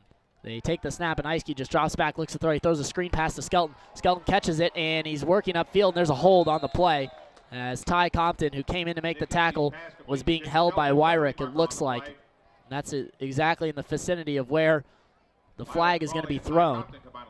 That was Skelton's first reception of the game. He came in today, Elijah, the team's leading receiver. No Capital receiver had more than 10 receptions coming to this game, but he had 8, and that was leading the team and first one of the game, and it is holding against the Crusaders, so it's not even going to count as a reception, and it'll back him up even more. Yeah, so it's negated, and now as the ball was placed at the 33-yard line, and we'll see what, in fact, they move. Well, it looks like they're not going to move it. As they'll place the ball back at the original line of scrimmage, 33-yard line. Ball is on the left hash mark of the 33. As Gill is the slot to the near side. Walton is the fullback behind Eiske in the triple option formation. 1 receiver to the near side, 1 to the far. They motion Gill and hand it right up the middle to Walton, who gets absolutely nowhere. Maybe picks up 2. Again, that give up the middle to Walton really hasn't had a whole lot of success, Elijah. Anytime they've been able to bust the triple option for big yardage, it's been to the outside. Anytime they give it to Walton up the middle, the Otterbein defensive line has done a good job of getting penetration and closing those gaps off so that he has nowhere to go. Brent Walton only averaging 6 yards per carry about. here in this game. Ball placed at the 35-yard line. Eiske is the quarterback, 2 receivers to the far side, and the running back Walton is behind him. Eiske takes the snap, he drops back, he looks to throw, he fires a short slant route. He was looking for his intended receiver, TJ Langmeyer, and it's incomplete. So now with 3:21, the clock stopped. It's 3rd down and manageable for the Capital Crusaders. Capital 3 for 5 on 3rd down conversion so far in this game. We mentioned they came in among the worst teams in the conference at converting on 3rd down. They've had a little bit of success so far today at doing it, though. Gill is the slot to the near side. Walton behind Eiske as they motion Gill and they fake the pitch. Eiske looking to drop back, and he is about to go down, and he threw it away before he went down. But on the pressure there for Otterbein was Zach Hamilton, and he came in and got the legs of Eiske, and Eiske just had to get rid of it. Yeah, good pressure from Hamilton, blitzing on the near side corner that time, and he got to him from behind, so Eiske didn't even know he was behind him, and he hit him as soon as he threw it, and he one-hopped it to his receiver. I'm not sure that would have been that great of a pass anyways with a whole lot of traffic in front of him, but good job by Hamilton to get the pressure, and will force another Capital punt. Keegan Irwin to punt it away, the sophomore for Capital, as Cole Benner is back to receive, and like you said, Jordan Keaton also back there as the safety valve. And now this punt is high in the air. It's a spiraling kick that Cole Benner is going to make a fair catch at the 25-yard line, and that is where Otterbein will begin another drive here in the 3rd quarter as they have a 2-touchdown lead over the Capital Crusaders by a score of 34-21 with 3:09 to go here in the 3rd quarter. And David, it's been a good day for Otterbein offensively, and especially Reed Hutchinson. 7 carries, 149 yards, 2 touchdowns. Yeah, and this is the drive where maybe you can put Capital away. It reminds me a lot of that Heidelberg game. Like we said, Elijah, really close at halftime, and then Heidelberg just blew the doors off of Otterbein in the 2nd half. And if you can score a touchdown right here, your 3rd of the half when Capital has none, maybe you can start to pull away a little bit more and start to make that lead a little more secured. 1 receiver to the near side, 2 to the far side. Out of the shotguns, Brick Davis. He has Reed Hutchinson to his left. He motions Drew Irvin out of the backfield. He play actions to Reed Hutchinson and fires deep down the field. He has Ryan Toombs, and it's incomplete. A long pass that Ryan Toombs just couldn't get to. And Brick Davis shaking his head and very upset with himself, as that play would have been a touchdown if Toombs had caught that. Yeah, you always want to lead your receiver, but that time he led him a little bit too far, right across the middle. He had at least a 5-step lead on any defensive back near him, and Davis led him a little bit too far. But, yeah, if he was able to make that catch, it's an easy touchdown for Otterbein. So now Brick Davis out of the shotgun. The running back, Reed Hutchinson to his left, Drew Irvin to his right, 1 receiver to the near side. Davis takes the snap, play actions to Hutchinson, and now he's going to run the option. Davis is going to just take it himself as he gets to about the 32-yard line. A good pickup there for Brick Davis on 2nd down. It'll be now 3rd down and short for the Cardinals, as the clock continues to run here in the 3rd quarter as we wind down on the matchup between the Otterbein Cardinals and the Capital Crusaders here at Memorial Stadium under the lights. Like we said, trying to get the first win of the day here in Capital Week. Yep. We talked about the women's soccer team losing in a double, or tying in double overtime. Men's soccer team losing.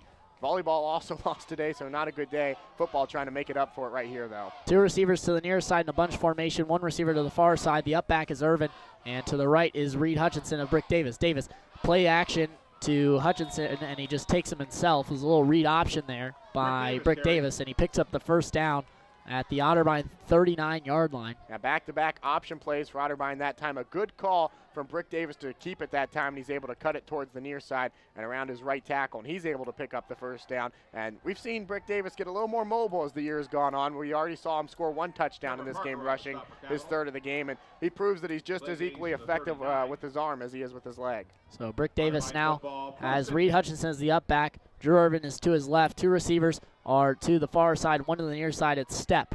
Ball is placed at the 39-yard line. Davis takes the snap. He looks to throw. He fires to Toombs on a screen pass. Toombs makes the catch, makes 1 move, and tried to get around the defender. Was taken out of bounds after a nice pickup. He was taken out of bounds by Gilibaldo Cepeda. As with 1:39, the clock will stop. And now it will start up again as they place the ball down. 2nd down from the Otterbein 46-yard line on the left hash mark. Travis Laird to the near side along with Ryan Toombs. To the far side is Logan Stepp. Irvin is now the up back in this formation. Reed Hutchinson is to the right of Brick Davis. Out of the shotgun is Davis. Davis calls out the signals, takes the snap, play actions to Reed Hutchinson. He looks to fire deep downfield. He has Travis Laird wide open. He makes the catch at the 20, 25, 10, and he's taken down. The ball came out, but they're gonna say he was down. But a nice catch there by Travis Laird to the 12-yard line is where they're gonna mark it. And a nice catch by Laird with 1:08 to go here in the third quarter. First reception of the game for Travis Laird. Makes a nice play that time deep down the field. He catches it right over his shoulder. His first reception of the game. He came in the Otterbein leading receiver, but what a way to have your first catch of the game, and Otterbein's in the red zone. Hutchinson the up back. Drew Irvin to the left of Brick Davis. Two receivers to the far side, one to the near side. Davis takes the snap, drops back, looks to throw. He fires. It's caught there by Ryan Toombs, and he gets down to about the 3-yard line. A nice catch and run by Ryan Toombs on the screen pass on the far side. And with 40 seconds and the clock moving here in the third quarter, Brick Davis lining his team up, and Otterbein looking to go quickly. They go with the same formation now. And Davis takes the snap out of the shotgun. He play actions. He takes it in himself. Touchdown Cardinals. Brick Davis runs it in from 3 yards out. 25 seconds to go on the clock, and Otterbein now has a 3-touchdown lead. Starting to get away from Capital there, and he ran the option to perfection, Elijah, just like we saw in the previous 2 drives. He fakes it, and he reads the backside end to see what that end does. He decides that he's going to go after the running back, so that leaves it all by himself to carry it to the far side. Second rushing touchdown of the game for Davis, his 4th of the season. Backup quarterback Thomas Linder to hold as Alana Gaither will attempt the point after. The kick is up, and it is good. Otterbein 41, Capital 21 with 25 seconds to go in the third quarter. And like you mentioned, David, this game is starting to get away from Capital. It reminds me a lot of that Heidelberg game. Like we said, that was a 6-play drive for Otterbein, covered over 50 yards, took 2 minutes and 37 seconds off the clock, and is capped off by the touchdown run from Brick Davis, as we said, his 2nd of the ball game, 4th of the season. But it's exactly the opposite of that Berg game, where Otterbein was so close at halftime, and it really got away from him in the second half. They allowed 4 second half touchdowns, and Otterbein already has 3 of them here in the third quarter alone, and they've opened up a 20-point lead on their longtime rivals. And hopefully you'd like to see him keep this lead so that you don't have to think of the what ifs about that, like that Gaither missed extra point, and say, well, hopefully that doesn't come back to bite us. 41-21 again, the score here at Memorial Stadium, as Quentin Miller is set to kick it off here for Otterbein. Anthony Ween did the kickoff duties in the first half, kicked 2 out of bounds. Coach Daup said, that's enough, and we're going to go to Quentin Miller. 25 seconds to go here in the third quarter, as Quentin Miller sends this one deep downfield to the 5, and it's going to bounce over the head of Wyrick and into the end zone for a touchback. So the first touchback of the game from either side. And now Otterbein will come back out on the field as Capital will try and move the ball down the field, something they've been very unsuccessful in here in the second half. Otterbein's halftime adjustments in the locker room are the real story here in the second half, Elijah. The option, Capital was really running it with a lot of success in that first half, but Otterbein really got on that chalkboard in the second half. Coach Daup must have drawn up some nice defensive alignments for him, because they've really been able to line up nicely here in the second half with the triple option of the Crusaders. As now they line up with two receivers to the far side, one to the near side, and Walton is the running back behind Eiske, who's under center. Eiske changes the play at the line, gives a little bit of a hard count. They motion and try and hand up the middle to Walton, but instead Eiske just decides to keep it himself, and he's taken down by Austin Jones, who he's had himself a day. Tackle number 13 of the game for the Tri-Valley sophomore, and he comes up from his middle linebacker position, and a lot of times it's considered like the rover back, and his job is to keep an eye on that quarterback, and that's what he did that time. He realized he didn't give it off up the middle to Walton. He was keeping it himself towards the near side, and Jones stepped up and made a big hit, 12th tackle of the game. Tanner Gillum is the receiver to the near side, but the clock will run out here on the third quarter. Otterbein goes to the fourth quarter with a 41-21 lead over the Capital Crusaders, and it's been a great day if you're an Otterbein Cardinal fan here in the second half. A lot like that Heidelberg game, but we're going to take a quick break here on the Wild Card. When we come back, we'll have fourth quarter action and see if the Otterbein Cardinals can wrap up the victory against the Capital Crusaders here on the Otterbein Sports Radio Network.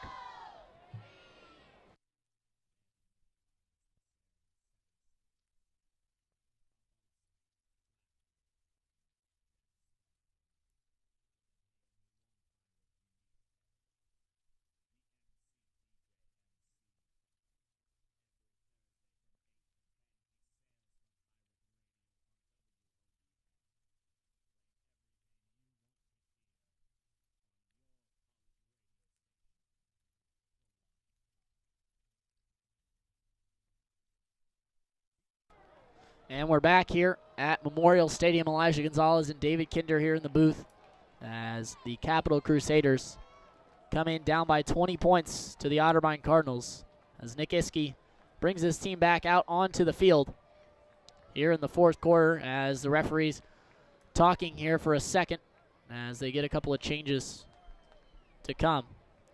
And the front line of Otterbein has changed a little bit. Tyler Green is the nose guard.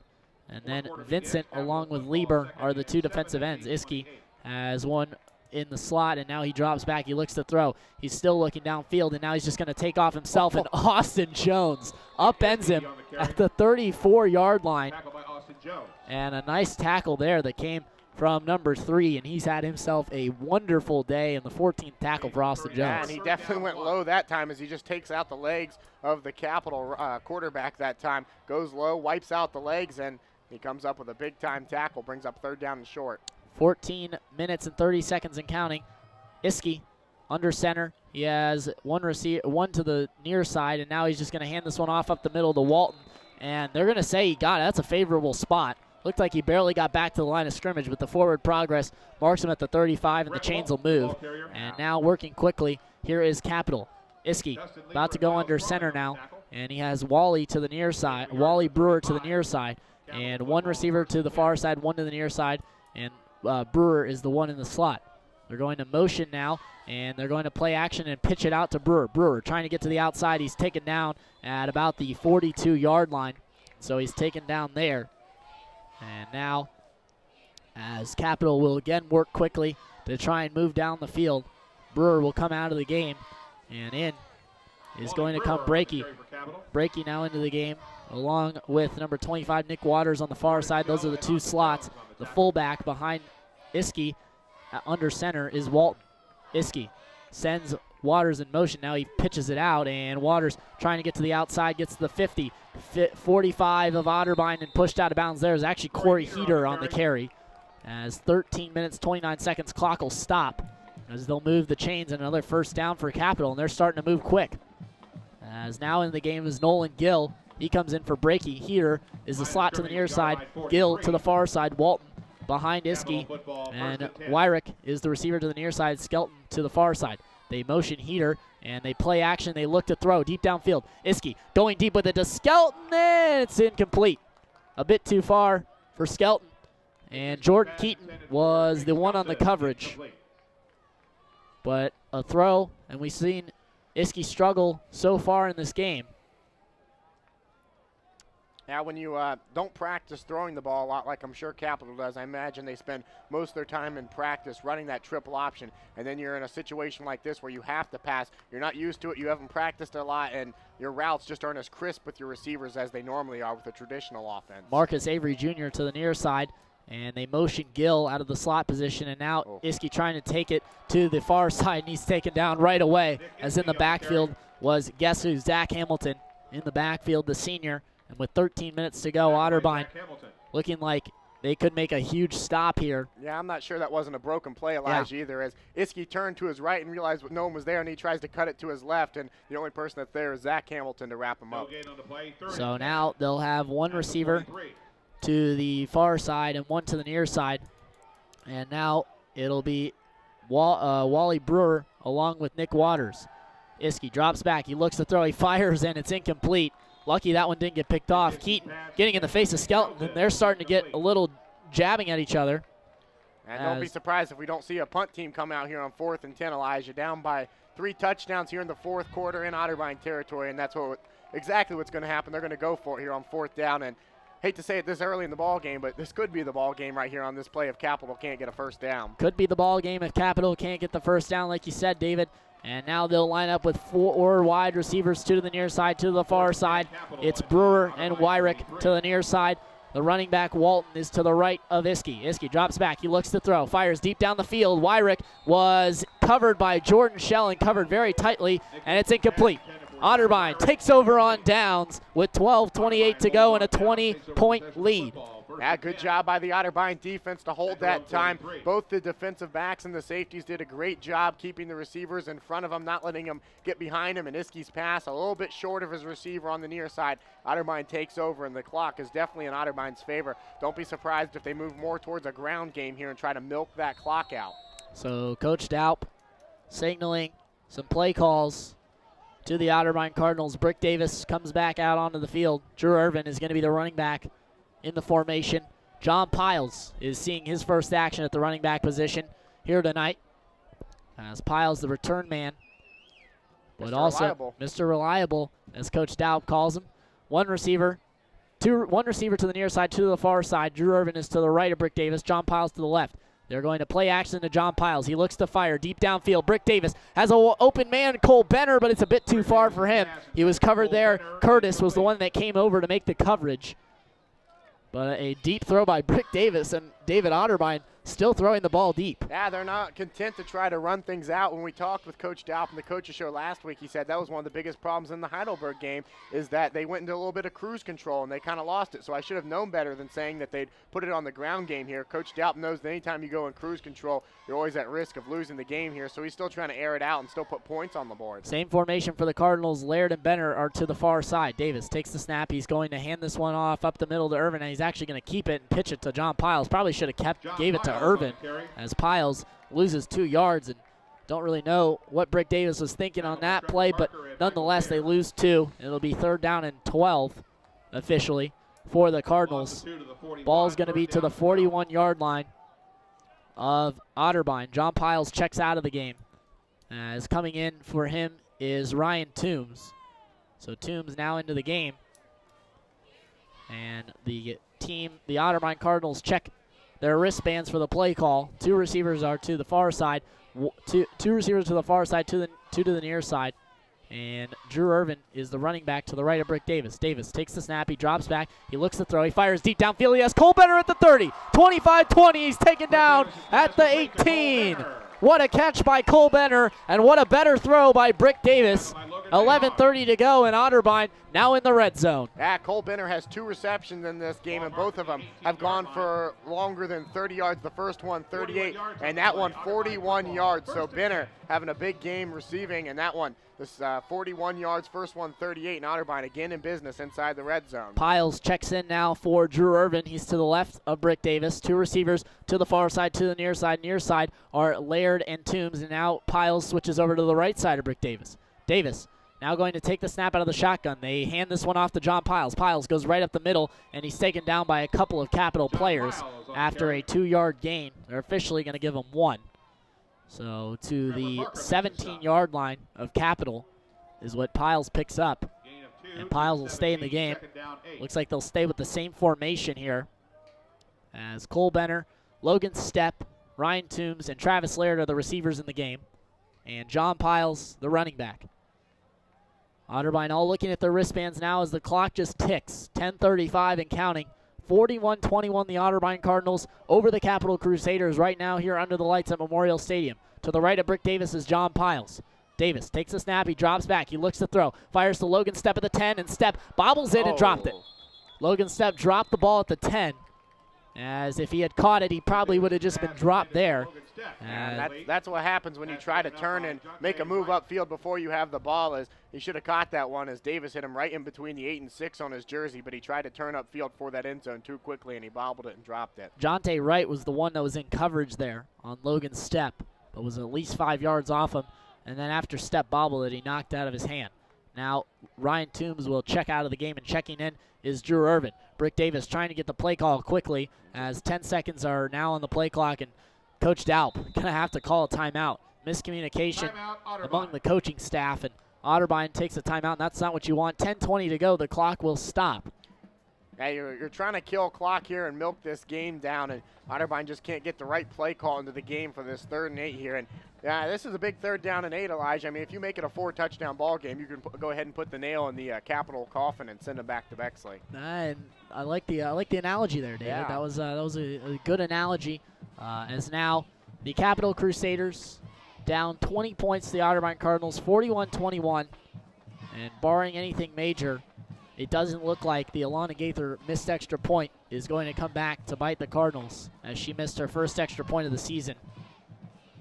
But Otterbein looked very impressive here today offensively, and the guy who probably will take home player of the game is probably going to be Reed Hutchinson. 7 carries, at least offensively. 7 carries, 149 yards, 2 touchdowns. If you look at the defense, David, obviously I think our MVP would probably be Austin Jones, as he's played tremendously well at the linebacker position. 528 yards of total offense for Otterbein here. And now 2 receivers are to the near side, 1 to the far side, Logan Stepp. John Piles to the left of Brick Davis out of the shotgun. Davis is set and now takes the snap. They're going to run the option with John Piles. Piles, they pitch it to him and nowhere to go.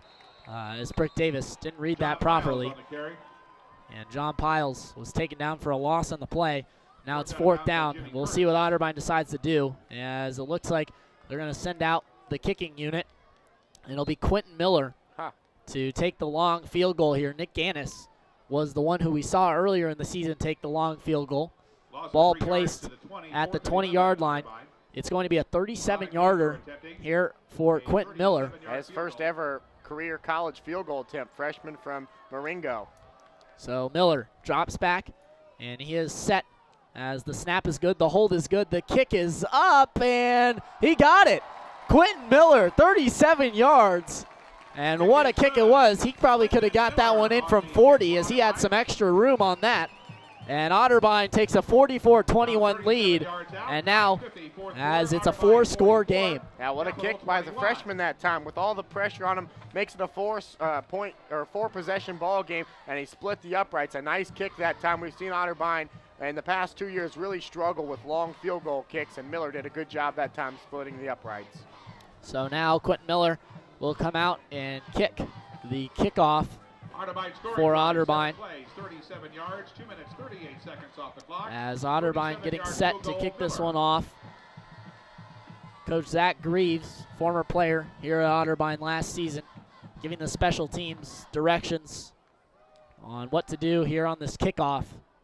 As with 9:50 to go, again, Otterbein a 23-point advantage over the Capital Crusaders. A game that going into halftime was very close and could have went either way. However, Otterbein pulled away here in the second half. As kicking it away is going to be Quentin Miller. Otterbein nursing some injuries. Some big players being missed for this football game. But that does not stop the Cardinals here from just pouring it on in the second half against the Crusaders. Quentin Miller to send this one off for Otterbein. Back is Wyrick and Heater, as they're both back there to return the kick. Wyrick is going to return this one from the 10. Wyrick takes it at the 10, now at the 20, 25, 30. He's still going, 35, 40, 45, still on his feet, and gets down to about the Capital 49-yard line. And now some pushing and shoving ensued. But the referees quickly stopped that, and the ball will be placed at the Capital 49 with 9:41 to go, and that's how Capital will begin their drive here in the fourth quarter. And it's been all Otterbein defense here in the second half, Elijah. They've done a great job of really defending this option, and they've made a lot of checks and a lot of changes during halftime that have really helped them stop this Capital attack. Gills the slot to the near side. The fullback behind Iskey is Walton. And now Iskey's going to drop back. He looks to throw, and it's caught there by Richardson. Richardson trying to make a couple of moves around some Otterbein defenders. And, of course, Austin Jones in there, along with, I believe it was Josh Bischel. Yes, in fact, it was Bischel. And Austin Jones there to make the stop. The chains will move. And now Capital, David, you got to expect, will start to throw the ball. But Nick Iskey, 5 of 15, 49 yards, no touchdowns, 2 interceptions. As Nolan Gill is the slot to the far side, they motion Heater, and now they're going to fake the give to Walton and now pitch it out to Heater. Heater gets to the 20, or gets to the 30, excuse me, and is knocked down at the 28-yard line by Ryan Moore. And of course, Austin Jones has to be in there. So 28 on the 28-yard line, 9:15 clock stopped. Ball on the left hash mark. Richardson, the receiver, to the near side. 17 tackles in the game for Austin Jones now. And now Heater is the slot to the near side. Gill to the far side. They motion Gill. Gill trying to get to the outside. He's taken down by Evan Bergstein.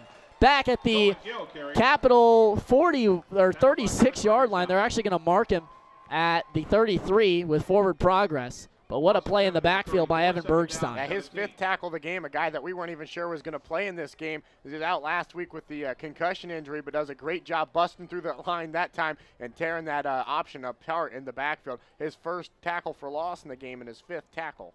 Wyrick is the receiver to the far side. Jalen Richardson, the receiver to the near side. Iskey under center with Heater as the near side slot, and the far side slot is Nolan Gill. Walton is the running back behind him.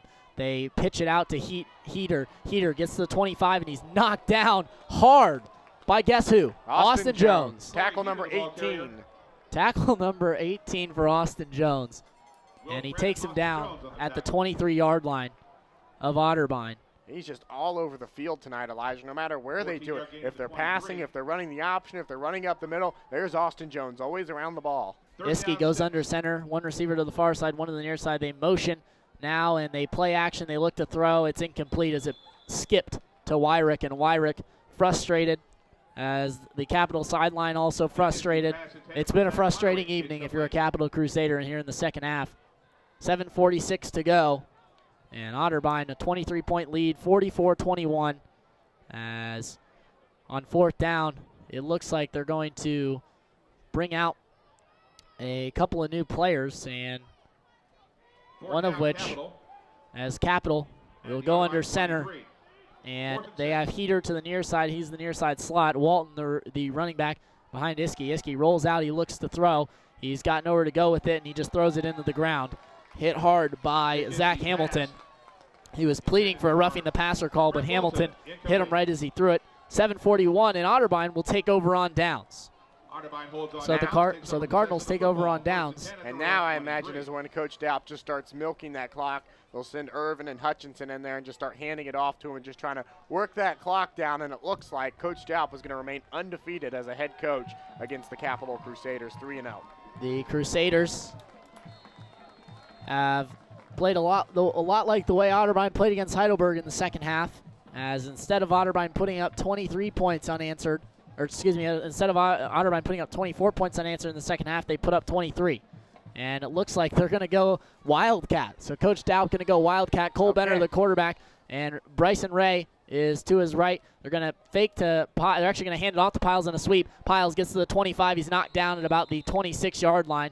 So John Piles, the ball with a 23-point lead, still doing some trickery. I guess we're going to just stop predicting what this Otterbein offense is going to do, because every time we do, they do the exact opposite. And this time they go the Wildcat and give it to Piles. And still in no hurry to try to run out this clock is Otterbein. Stepp and Laird are to the far side.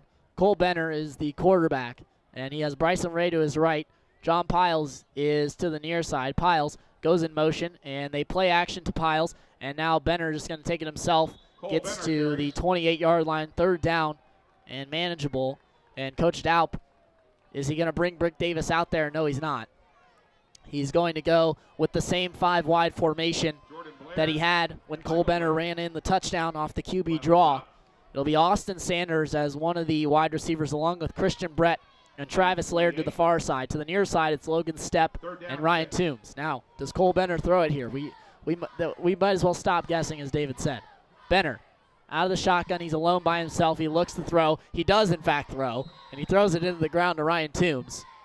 And it stops the clock with 6:29 to go. Yeah, the only thing I can guess why you run that play is a little bit of practice against a live defense, so you can try to use it later in the season and know if you're successful at it or not. Otherwise, not a whole lot of reason to show that play. And you're showing it to future opponents, too, because now they know what you can try to run against them. It does stop the clock, but with a 4-possession lead, I don't think Coach Daup is too worried about it. 6:29 to go.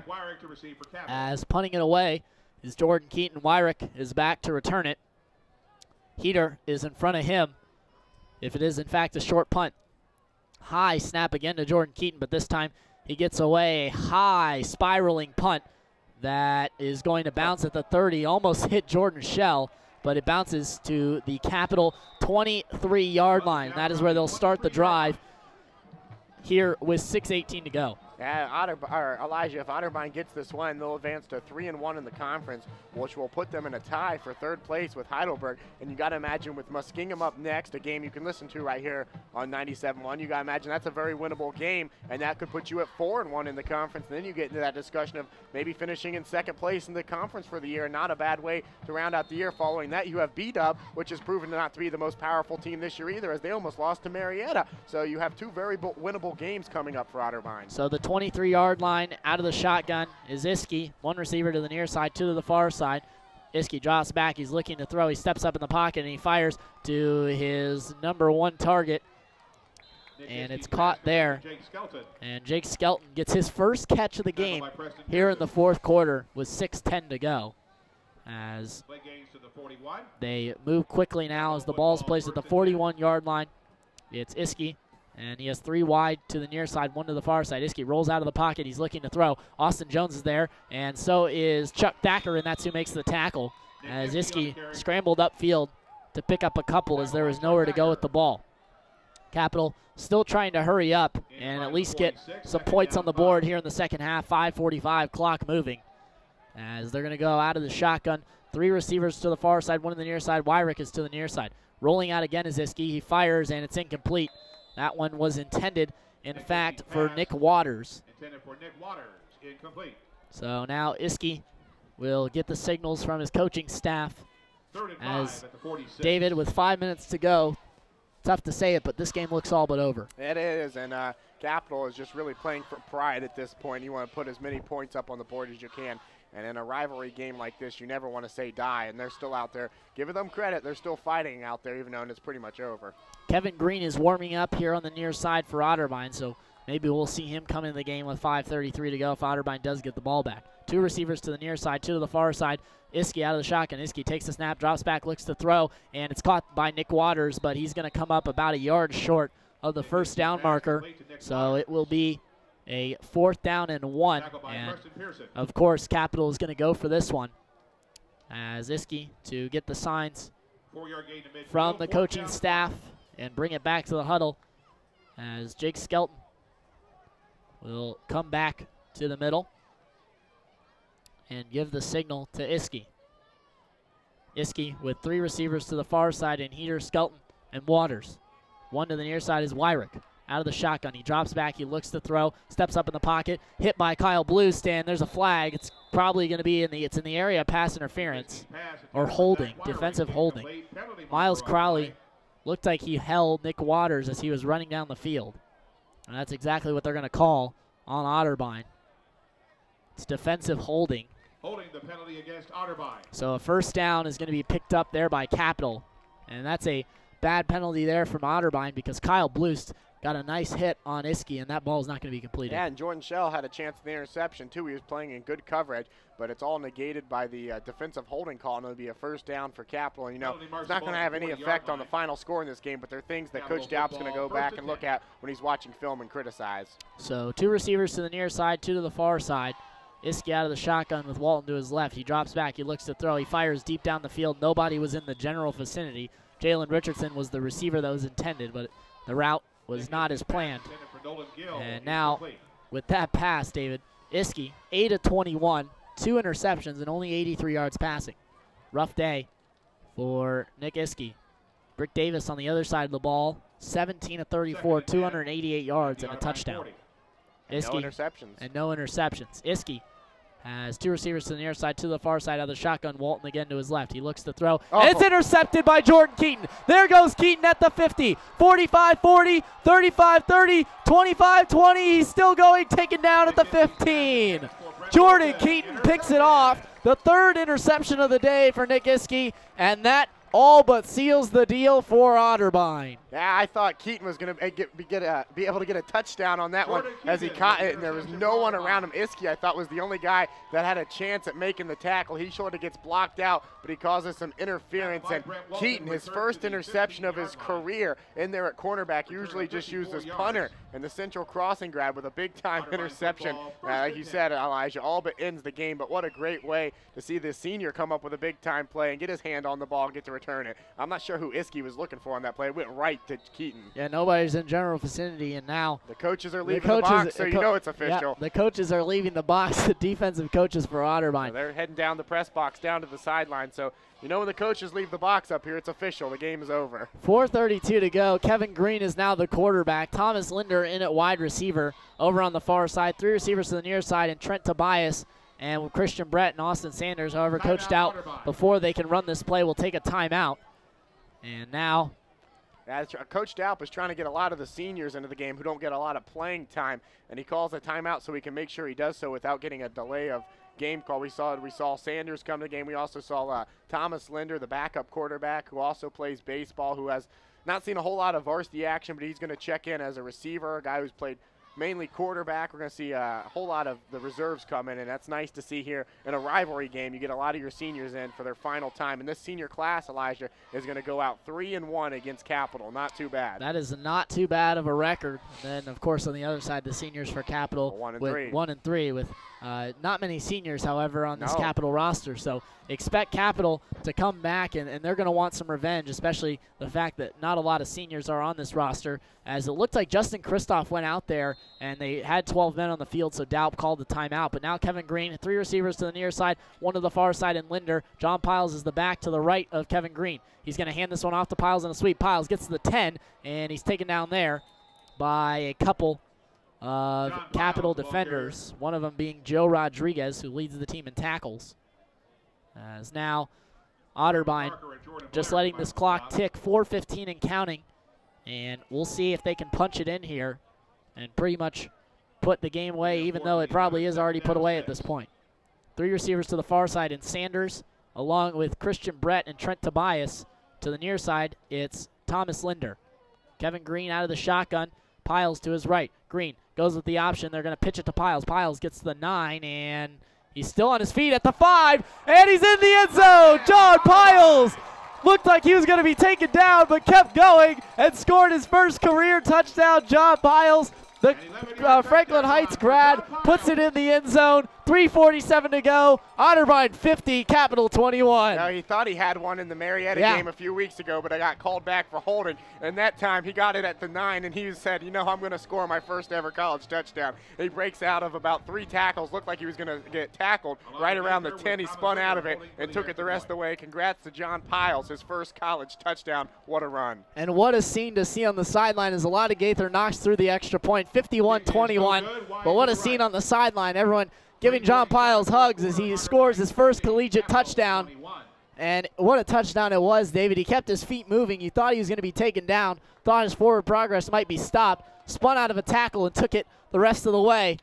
And Otterbein cracks the 50-point mark for the first time this season, 543 yards of total offense so far. And it's great to see a guy like that, a guy that in the coaches show, Coach Daup called him Mr. Reliable. Hasn't seen a whole lot of varsity action this year. He's been mainly backing up Drew Irvin and Reed Hutchinson, but he gets his first touchdown. That's a nice sight to see. That drive, just 2 plays, 15 yards, 45 seconds off the clock, and it's an 11-yard touchdown run for Johnny Piles. So John Piles puts it in the end zone, and he does, in fact, put Otterbein over the 50-point mark. And now Quentin Miller will come out to kick it as the score, Otterbein 50, Capital 21. 3:47, the clock stopped here in the 4th quarter. And don't expect a lot of starters to be out on the field, if any, for Otterbein when they head out on this next defensive possession. As a lot of smiles and laughter over here on the near side of the field for Otterbein. As 3:47, Quentin Miller will kick it away. As Capital is set to return the kick. Wyrick and Heater, who've returned it all day, will return the kick. From the 10, it's Heater. Heater at the 20, 25, still going 30, 35, 40. He's taken down by Dylan Weirs. Nice tackle by Weirs to not allow him to advance. And now Capital will begin the drive at their own 39-yard line. And Nick Iskey will lead his team out on the field. He's had a rough go of it. 8 of 23, 3 interceptions and only 83 yards. I guess the only positive here for Iski is that you have rushed for 2 touchdowns in this game, but a guy who doesn't pass a lot, and it's tough to ask a guy to go out there and pass when he's an option quarterback. Out of the shotgun, 3 receivers to the near side, 1 to the far side. It's Iski as he runs it, and he's taken down by a couple of tacklers, including Nick Toledo, who is there on the tackle, as well as I believe it looks like number 41 out there, Dakota Schwann. Yeah, it looks like Ty Compton might be the only starter out on the field defensively for Otterbein at the cornerback position, and I think I see Preston Pearson perhaps, but for that, other than that, it's a whole lot of backups out on the field. That's what you like to see. And we saw that in the game against Marietta. They had Zach Hamilton out there. He was really the only starter out there. He's out of the shotgun is Iski. He drops back, looks to throw, and he got it off barely to Walton, who now gets to the 50, 45 Otterbein, 40, still going 35, 30. He's taken down at the 30. And Iski took a shot from Will Brett. Yeah, I guess we missed Will Brett. He's one of the starters out there too. But Brett came untouched from the near side end and laid a shot on Iski. Iski stayed in the pocket and got it out to his running back. And no quit in this Capital team. They're still going for it. Iski, 2 receivers to the near side, 2 to the far side. Dropping back, looking to throw. And he's going to step up in the pocket, and he's going to go down. Going down is Nick Iski, and on the tackle is going to be Dustin Lieber. A nice play there by the junior defensive end, and he comes up with the sack at the 30-yard line. And Austin Jones on the sideline, so I think his day is officially over, and you can give him 18 tackles in this game. What a game for the sophomore, number 3. Now out of the shotgun, Iski rolls to his left, looks to throw, and it's caught at about the 25-yard line is where they're going to mark it. 2:19 clock moving again. Otterbein with a 50 points up on the scoreboard as they are beating the Capital Crusaders by a score of 50-21 here at Memorial Stadium. Iski out of the shotgun again, 3 receivers to the near side, 1 to the far side. He looks to throw to the far side receiver. It's caught there by Jalen Richardson, and he's going to pick up enough for a first down as the clock will stop as they move the chains. 2:02 remaining. Ball will be on the left hash mark at the 12-yard line. Iski moving quickly now. He has 3 receivers now to the far side, 1 to the near side, and Wyrick. And to his right is Walton. He drops back, he looks to throw, he steps up in the pocket, now he's just going to take off. He gets to the 10, 5, still on his feet to the 1, and he's in. 3 rushing touchdowns for Nick Iski now as he puts Capital on the board. The first points of the half for Capital as they now have 27 on the board. But how about the play of Otterbein not allowing a touchdown from Capital until 1:43 left in the fourth quarter. Yeah, it's not going to really matter for anything other than the stat books. 3rd rushing touchdown of the game for Iski, and Otterbein had a lot of their subs on the field. Capital still having most of their starters out there, so at the end of the day, it's not going to matter too much. Kicking is Joe Riley as he will kick this one for Capital on the extra point. The kick is up, and it is good. A reminder to make sure you tune in now for the post-game show as it will come up shortly after the end of this game, the Ohio Health post-game show. And then make sure you check WOBN's Twitter as later this evening we will post the WOBN Otterbein football play of the game as that will be posted on WOBN. So make sure you check that out. Elijah, you come up with the play of the game. What's it going to be today? I'm going to say it's going to be Reed Hutchinson's touchdown to start for the second touchdown of the half. Okay. I'm going to say that was the play that really got Otterbein going and pretty much was able to seal the deal in a sense. There's a whole lot you could pick from. A whole lot of touchdowns. All 3 of the interceptions were pretty spectacular. You could probably make a highlight reel out of the plays of the game for Otterbein. As now to kick it off, and they're going to go with an onside kick here. And kicking it off is going to be Keegan Irwin, who is listed as the place kicker. However, he hasn't kicked a single field goal today. Keegan Irwin going to kick it off as the crowd here at Memorial Stadium starting to file out down towards the field to congratulate the Otterbein players. There's a minute 43 to go. Here's the onside kick, and it's covered up by Bryson Ray. So the hands team of Otterbein gets it. And now there's some extracurricular pushing and shoving down at the bottom of the pile, but Ray is just going to come away with it. And now Coach Daup will have his team walk out onto the field as Austin Jones giving high fives and chest bumps with his teammates, and as very well he should be. And there's a lot of good stuff to take away from this game for Otterbein and the week of practice they have after this. A lot of stuff to work on too, but as we mentioned, 2 very winnable games coming up for Otterbein as they will travel both to Maconica Stadium to take on the Muskies, and then the week after that they'll take on BW, and obviously after that you have Mount Union. But the previous 2 weeks before that, 2 very winnable games, and Otterbein can make a very serious push towards getting to the top of the conference if they can win both of those. And again, again, a reminder, you can hear that game at Muskingum. David and I will have the call of that football game as Otterbein will travel to Muskingum for that one. John Piles is the running back to the right of Kevin Green. He's going to hand this one off to Piles. Piles gets to the 45-43, and Coach Daup just got the Gatorade bath. He got the Gatorade bath on the sideline, and you know that doesn't feel good, David. It's a cold, cold night here in Westerville, and he just got a tub of Gatorade and ice dumped on him. But it's cold, but you'll take it because he is 3-0 in his career against Otterbein's most hated rival. 1:32 to go. A timeout is called, but yeah, Coach Daup definitely going to be happy. He didn't see it coming either. He had no clue it was coming. No idea, and I know you'll ask him about it on the Tim Daup Coaches Show on Wednesday, so make sure you tune into that from 5 to 6. But right now, David, Otterbein with the 50-28 lead here over the Capital Crusaders. And, you know, David, we talked about in the pregame, Otterbein kind of running away from this with a win against Capital, you know, maybe later in the game, but I never expected putting up 50 points on the board and over 500 yards of offense. No, it's the exact opposite of the Heidelberg game. It really is, Elijah. Such a close game at halftime, and then just so happened that in this game, Otterbein ended up being the one that scored all the points in the second half, and it wasn't Capital. But, yeah, Capital, we knew coming to this one, didn't have a very good defense. They were allowing over 500 yards per game, and Otterbein lived up to their expectations that they would bring into this game. So John Piles, again, the running back, to the right of Kevin Green. 2 receivers to the far side, 2 to the near side.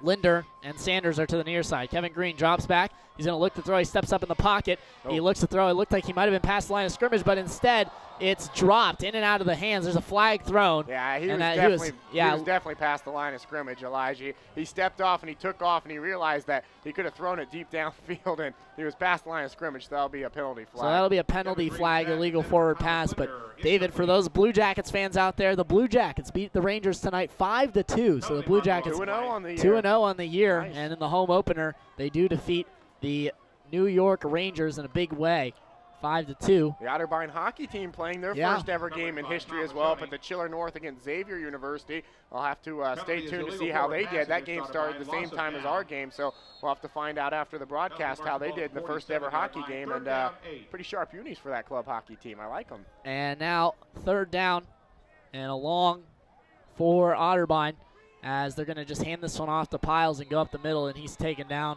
by a couple of Capital defenders.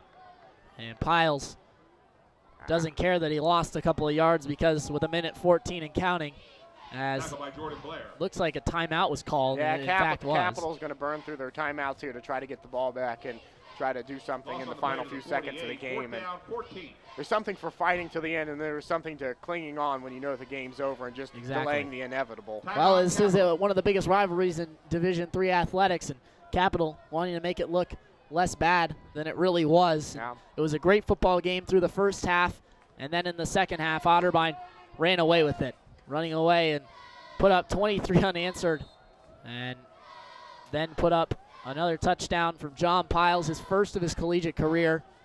And 50-28 is the Otterbein Cardinals are over the Capital Crusaders. Bryson Ray to punt for the Otterbein Cardinals, and he takes this one. He punts it high. It's a spiraling kick, a beautiful one.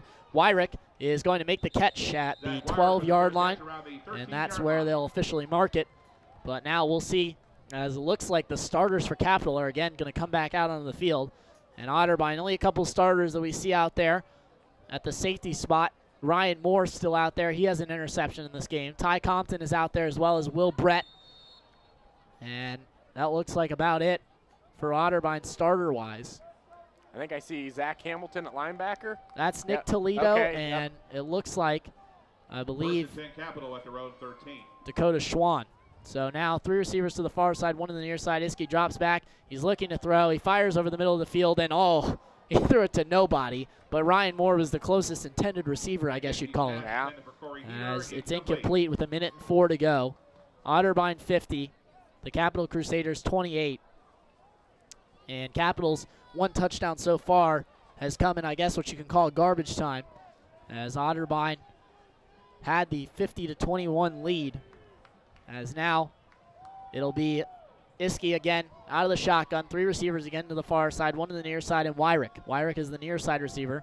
Iskey drops back. He looks to throw. He fires to Walton, and Walton is hit by Will Brett and taken down as Will Brett just wrapped him up at the 17-yard line.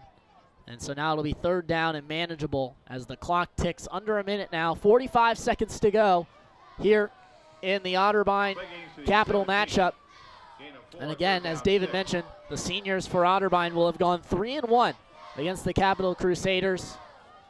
As Iski out of the shotgun, 2 receivers to the near side, 2 to the far side. He drops back, steps up in the pocket. He's going to take off now. And right there to meet him is Will Brett, along with Dakota Schwann. But he picks up a 1st down, enough to move the chains. So 24.8 seconds left on the clock. And the clock will stop as they move the chains. Timeout, Capital. And Capital again takes another timeout. And they get some boos from the Memorial Stadium fans who have stuck around for the rest of this game. And a lot of fans have made their way out onto the track over and towards the southwest corner of the field so they can congratulate the Otterbein players as they make their way back towards the locker room. And so the Otterbein students that stayed here, as it is fall break here at Otterbein University, for the students that stayed, they got to witness a good one. Otterbein will look like they're going to take the victory of 50-28 over Capital. 24 seconds to go. Capital has the ball at their own 17-yard line. It's actually now going to be at the 25. So they did pick up a gain, enough for a 1st down. Ziski took off. Iski with the receiver to the near side, 2 receivers to the far side, Walton to his left. Iski drops back, he looks to throw.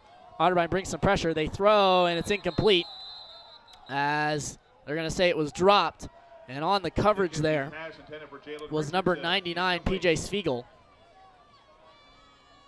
As Spiegel was there on the coverage, but 19.3 clock stopped. And as we mentioned, Coach Doubt has already got the Gatorade bath. He got it with about 4 minutes to go in the game. So now Iski, 2 receivers to the near side, 2 to the far side. They motion Waters, and this time they're going to hand it off to Waters. And back in the backfield, he's trying to make a couple of moves, and he lost about 20 yards here, as now he's back to the 15, and he lost 10 yards. So that should do it. That should do it. 5, 4, 3. The clock is run out. Otterbein takes the victory, 50-28 over their crosstown rival from Bexley, the Capital Crusaders, and what a way to win, 50-28. We will take a break here on the Otterbein Sports Radio Network, but when we come back, we'll dissect the Otterbein victory and talk a little bit about the matchup with Muskingum next weekend. So keep it locked right here on 97.5 The Wild Card, your home for Otterbein Athletics. Ohio Athletic Conference.